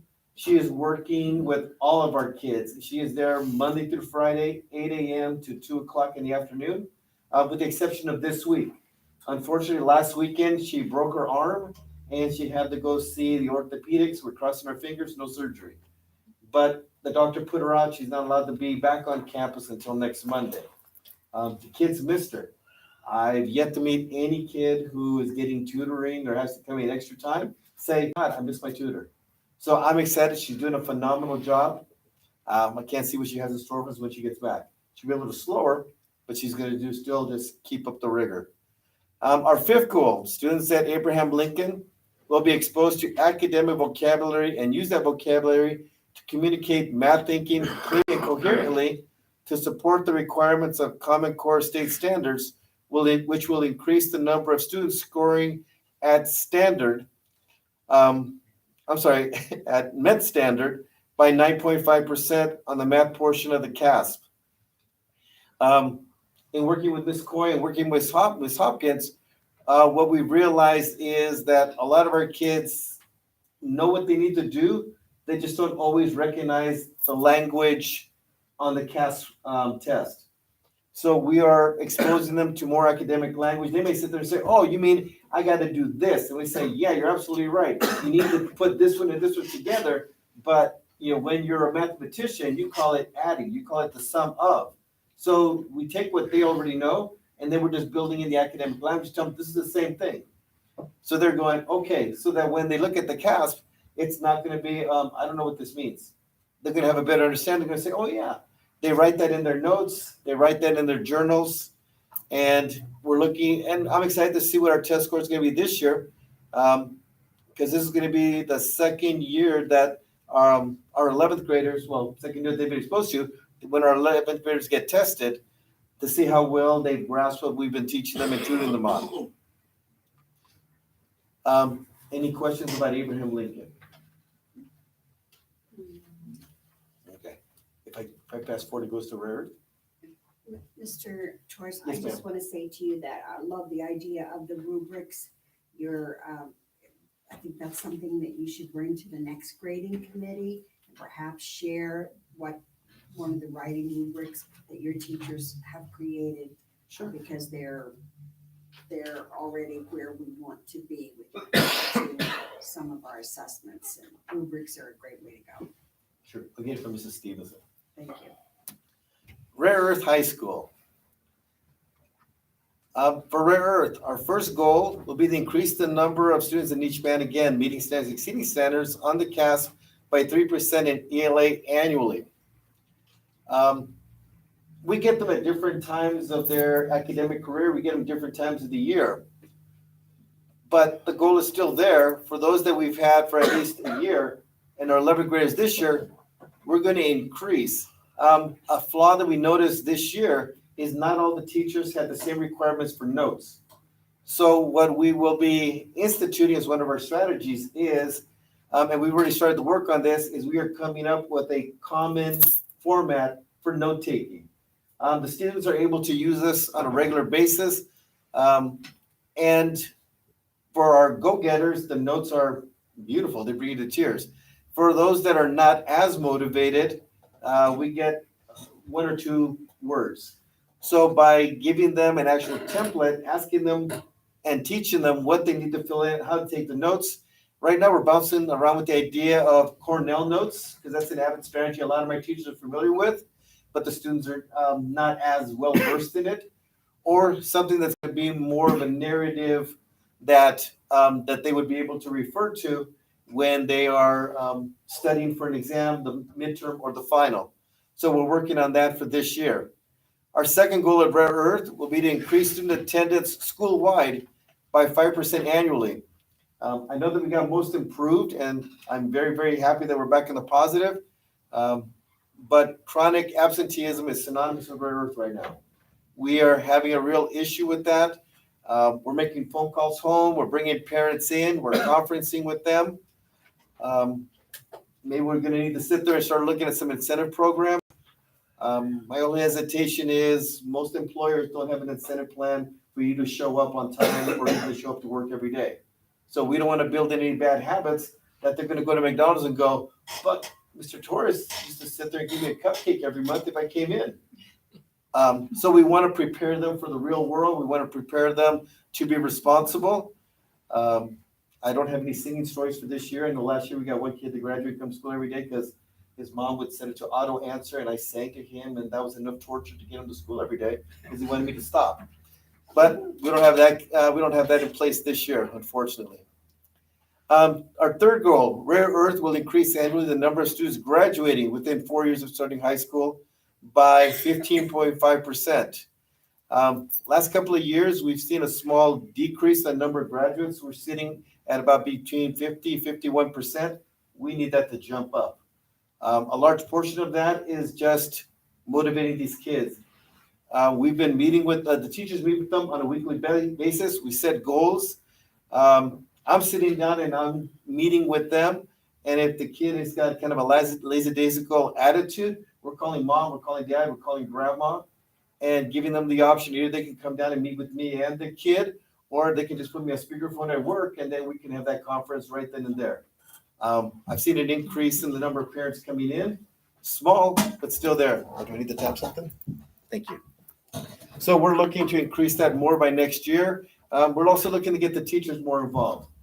I figure I could be the hammer, they could be the soft touch. I want them calling the parents or the kids are coming every day and just going, hey, Mrs. Gutierrez, I just want to let you know your son has been here every day on time. We are so proud of him. You're doing a great job. We figured that'll keep the parents motivated. They'll tell the kid, and hopefully their kid will continue to come to school on a regular basis. Tell his friends, hey, you're not gonna believe this. I finally got a good call after whatever number of years they've been in school.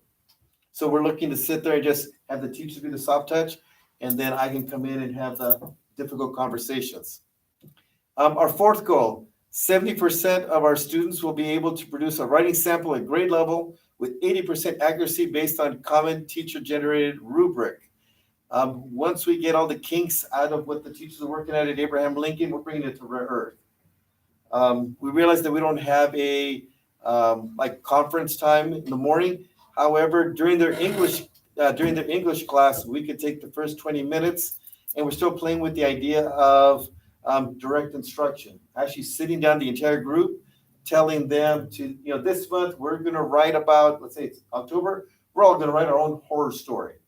We can instruct the entire class, give them the expectations, give them the rubric so they know what they're working on. They can brainstorm at home and then come to school, feels like home sometimes, and come to school and then work. And then we're going to teach them how to peer edit. Because in 52 minutes, it's difficult to have the teacher go in conference with every student every day on a rough draft or whatever the questions they have. If they peer edit, that teaches them a good skill. They're working collaboratively, and we can get through it a lot quicker because majority of these kids, as soon as they are credit deficient, are more concerned with getting caught up than actually learning how to write. So if we present it to them in this manner, I think it'd be a huge advantage. And when you look at resumes, job applications, there won't be as many grammatically incorrect or misspelled words. And our final goal, students at Rare Earth prepared for college or a career will be increased by 100%. Rare Earth will increase the number of students able to currently enroll by 100% each year, measured by applications and the meeting of eligibility requirements. Right now, we have 2 students at Rare Earth that are concurrently enrolled at AV College. We can do a lot better than that. I've got a lot of really bright kids. Sometimes they forget about it. I'm excited that if we approve the college and career counselor this evening, that I can borrow him sometimes. But Ms. Lampari and Mr. Hansen, they do a great job. They come over once a week, and I give them a list of kids I want them to meet with, and then just meet with them, and they get them where they need to be. The teachers meet with them, I meet with them. So we figure if we get a fourth touch, I'll have a lot more kids up and ready to go and ready to go to college or a career. And I believe that's all I have. Yep. And if you have any questions, we are in Rare Earth. Yes, ma'am. Just a couple things. You mentioned the Cornell notes. Yes. What I can do, by any chance, I know we have 64 teachers registered for Avid this summer. Are any of them yours? I believe one is. Okay. So what I can possibly do is see if I can get Mrs. Brax at the high school to come over during a PLC time or a time maybe before school or something to give your teachers a tutoring session on how to do a Cornell note. It wouldn't take them very long. And if she can't do it, I certainly could do that. Love the idea of having them on the same type of note-taking thing. And other thing that you mentioned was peer editing. Peer editing is very powerful.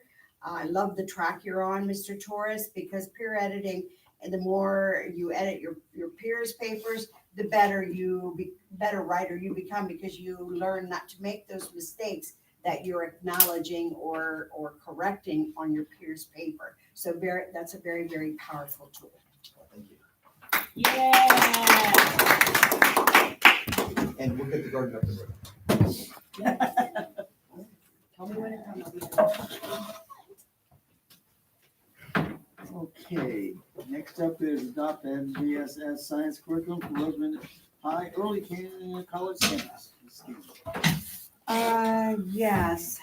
I'm trying where I am real quick. Oh, okay, this is an action item. Roseman High Early College campus has decided with a unanimous vote to adopt McGraw-Hill Inspire Science. It is NGSS standards, next generation science standards. based, and so I just need board approval so we can get these materials ordered. I make a motion to approve. Second by Brendan, all in favor? Aye. Second interim report, Mr. Irvin. Alrighty.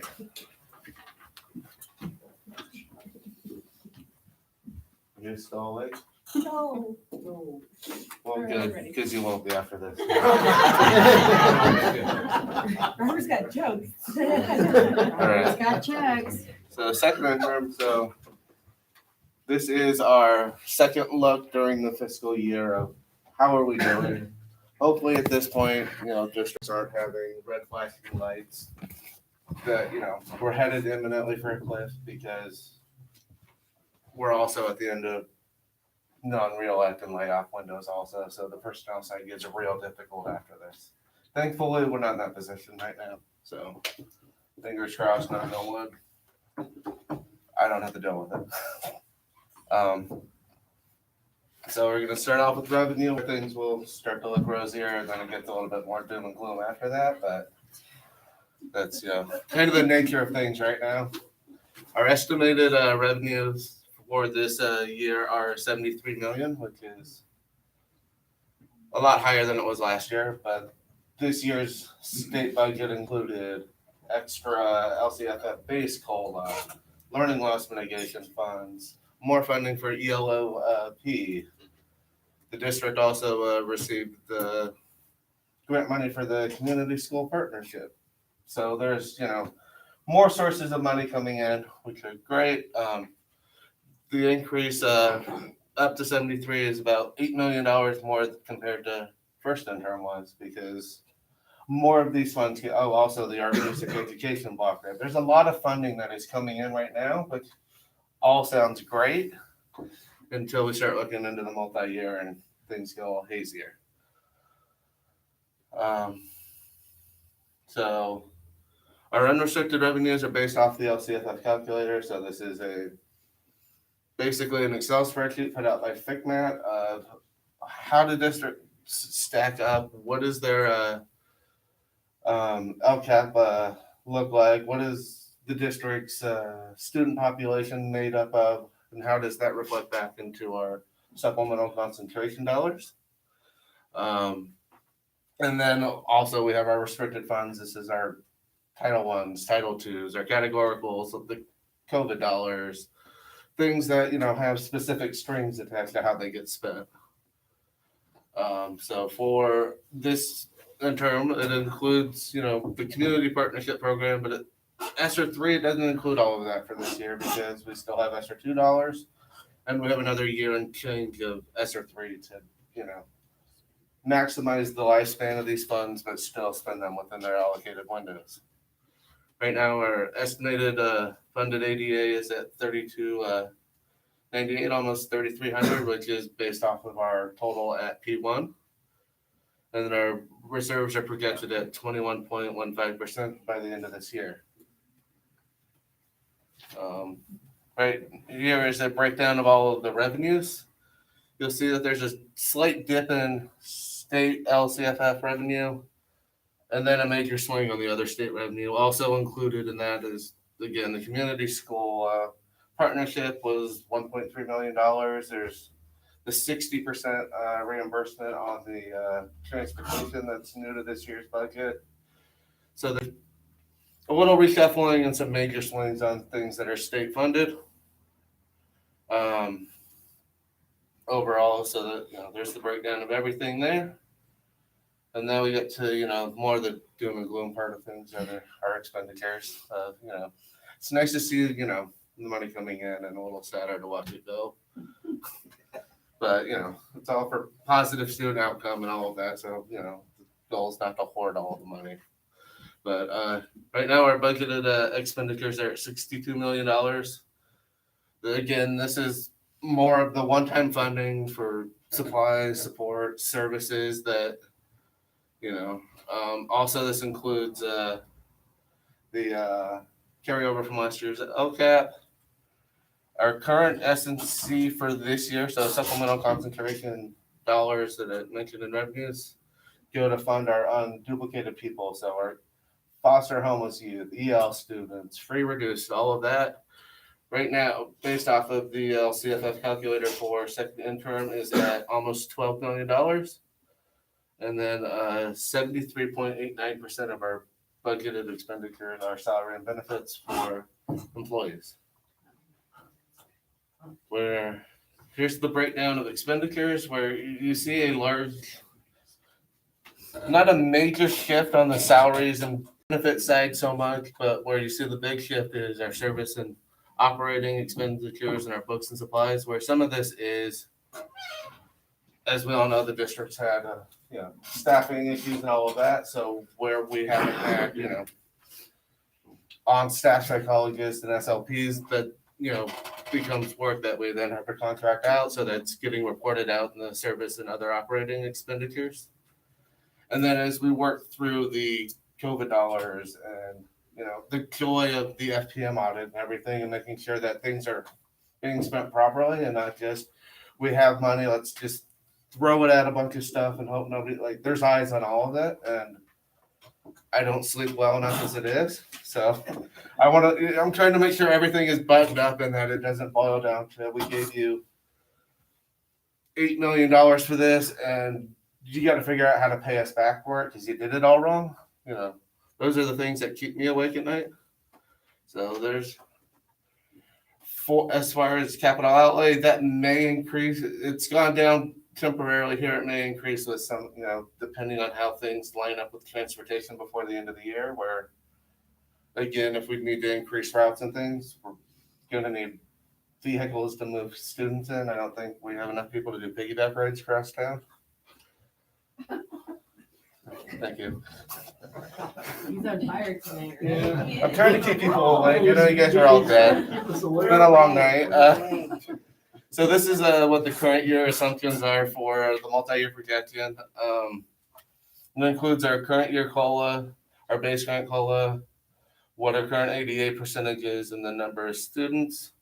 And our restricted funding includes ELO grant money, IPI, all just alphabet soup acronyms of learning loss and COVID dollars, basically. And then this is where things get a little more gloomier and murky, is the out years for multi-year.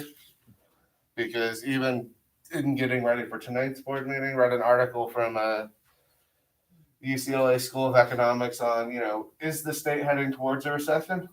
They're not sure either. For about a year now, it sounded like, okay, yes, we're on the cusp of it. We're on the cusp of it. We're on the cusp of it. And right now, it's at best things kind of grow, but not really. At worst, come into 2023, beginning of 2024, there's a dip and we actually finally hit the actual recession.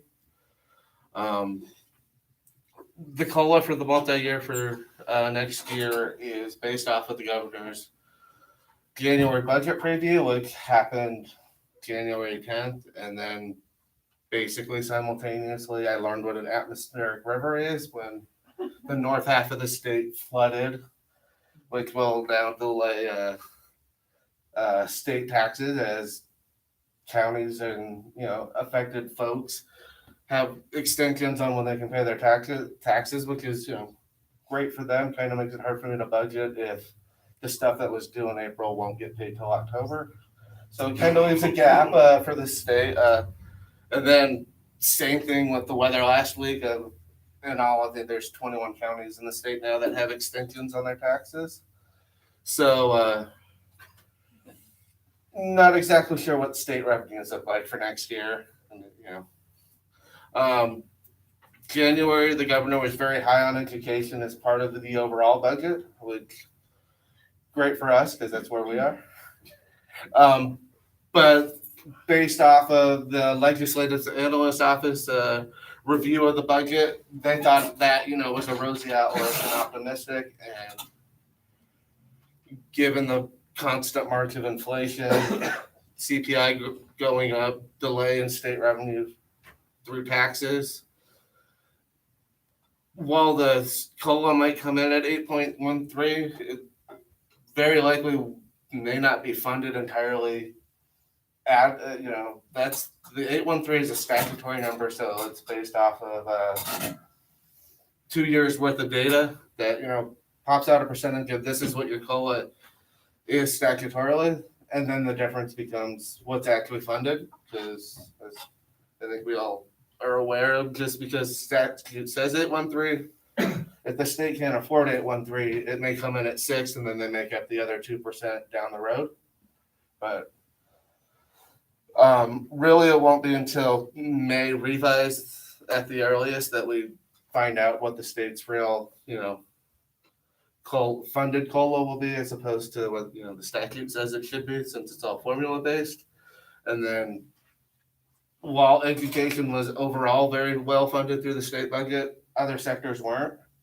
So between January 10th, when Governor Newsom did his presentation, till May, June, other sectors may be hammering the legislature to be, pull back some off of education so Health and Human Services can get something, or here's what state transportation needs are. Like, we're all jockeying for the same pieces of the pie, so not entirely sure how that will shake loose in the dust.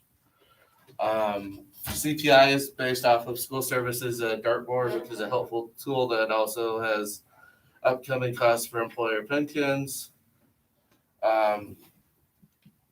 Given the uncertainty of just overall economy, if there's going to be a recession or federal funding, I have projected relatively flat.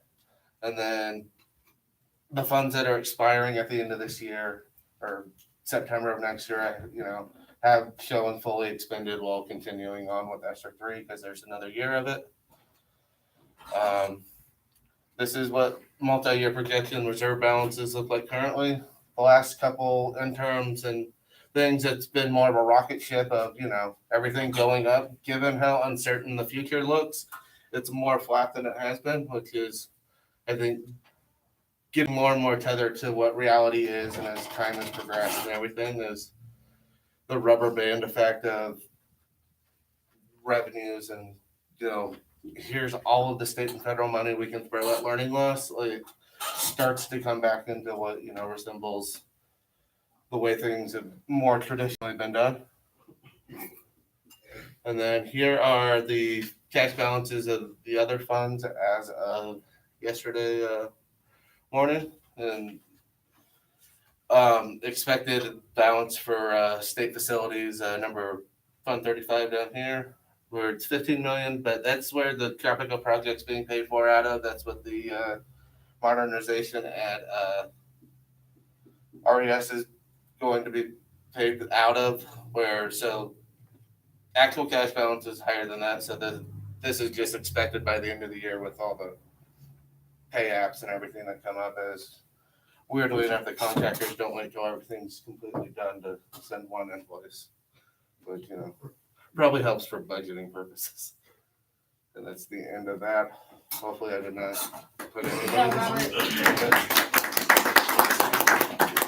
Robert, I just want to say that, and I don't want you to go back to it because I know everybody's exhausted at this point. But one of the things on your presentation that I absolutely am excited that we have been able to maintain that is the 73% in salary and benefits, and I think that leads to us not having to anticipate any kind of layoffs or reduction in force. So yeah, great job, kudos. Okay. Accept finally the second interim report. I'll make that motion. I'll second it. All in favor? Aye. Okay, approve the following list of personnel items, Mrs. Hargis.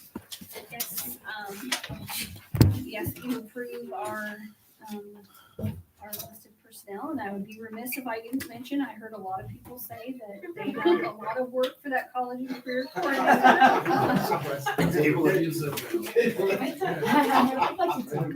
I don't know, might be a little too much. I make a motion to accept the personnel items Okay. Andrew, second, all in favor? Aye. Aye. Alexi. I motion to adjourn. I would second. Mark a heart. She's the real MVP, right?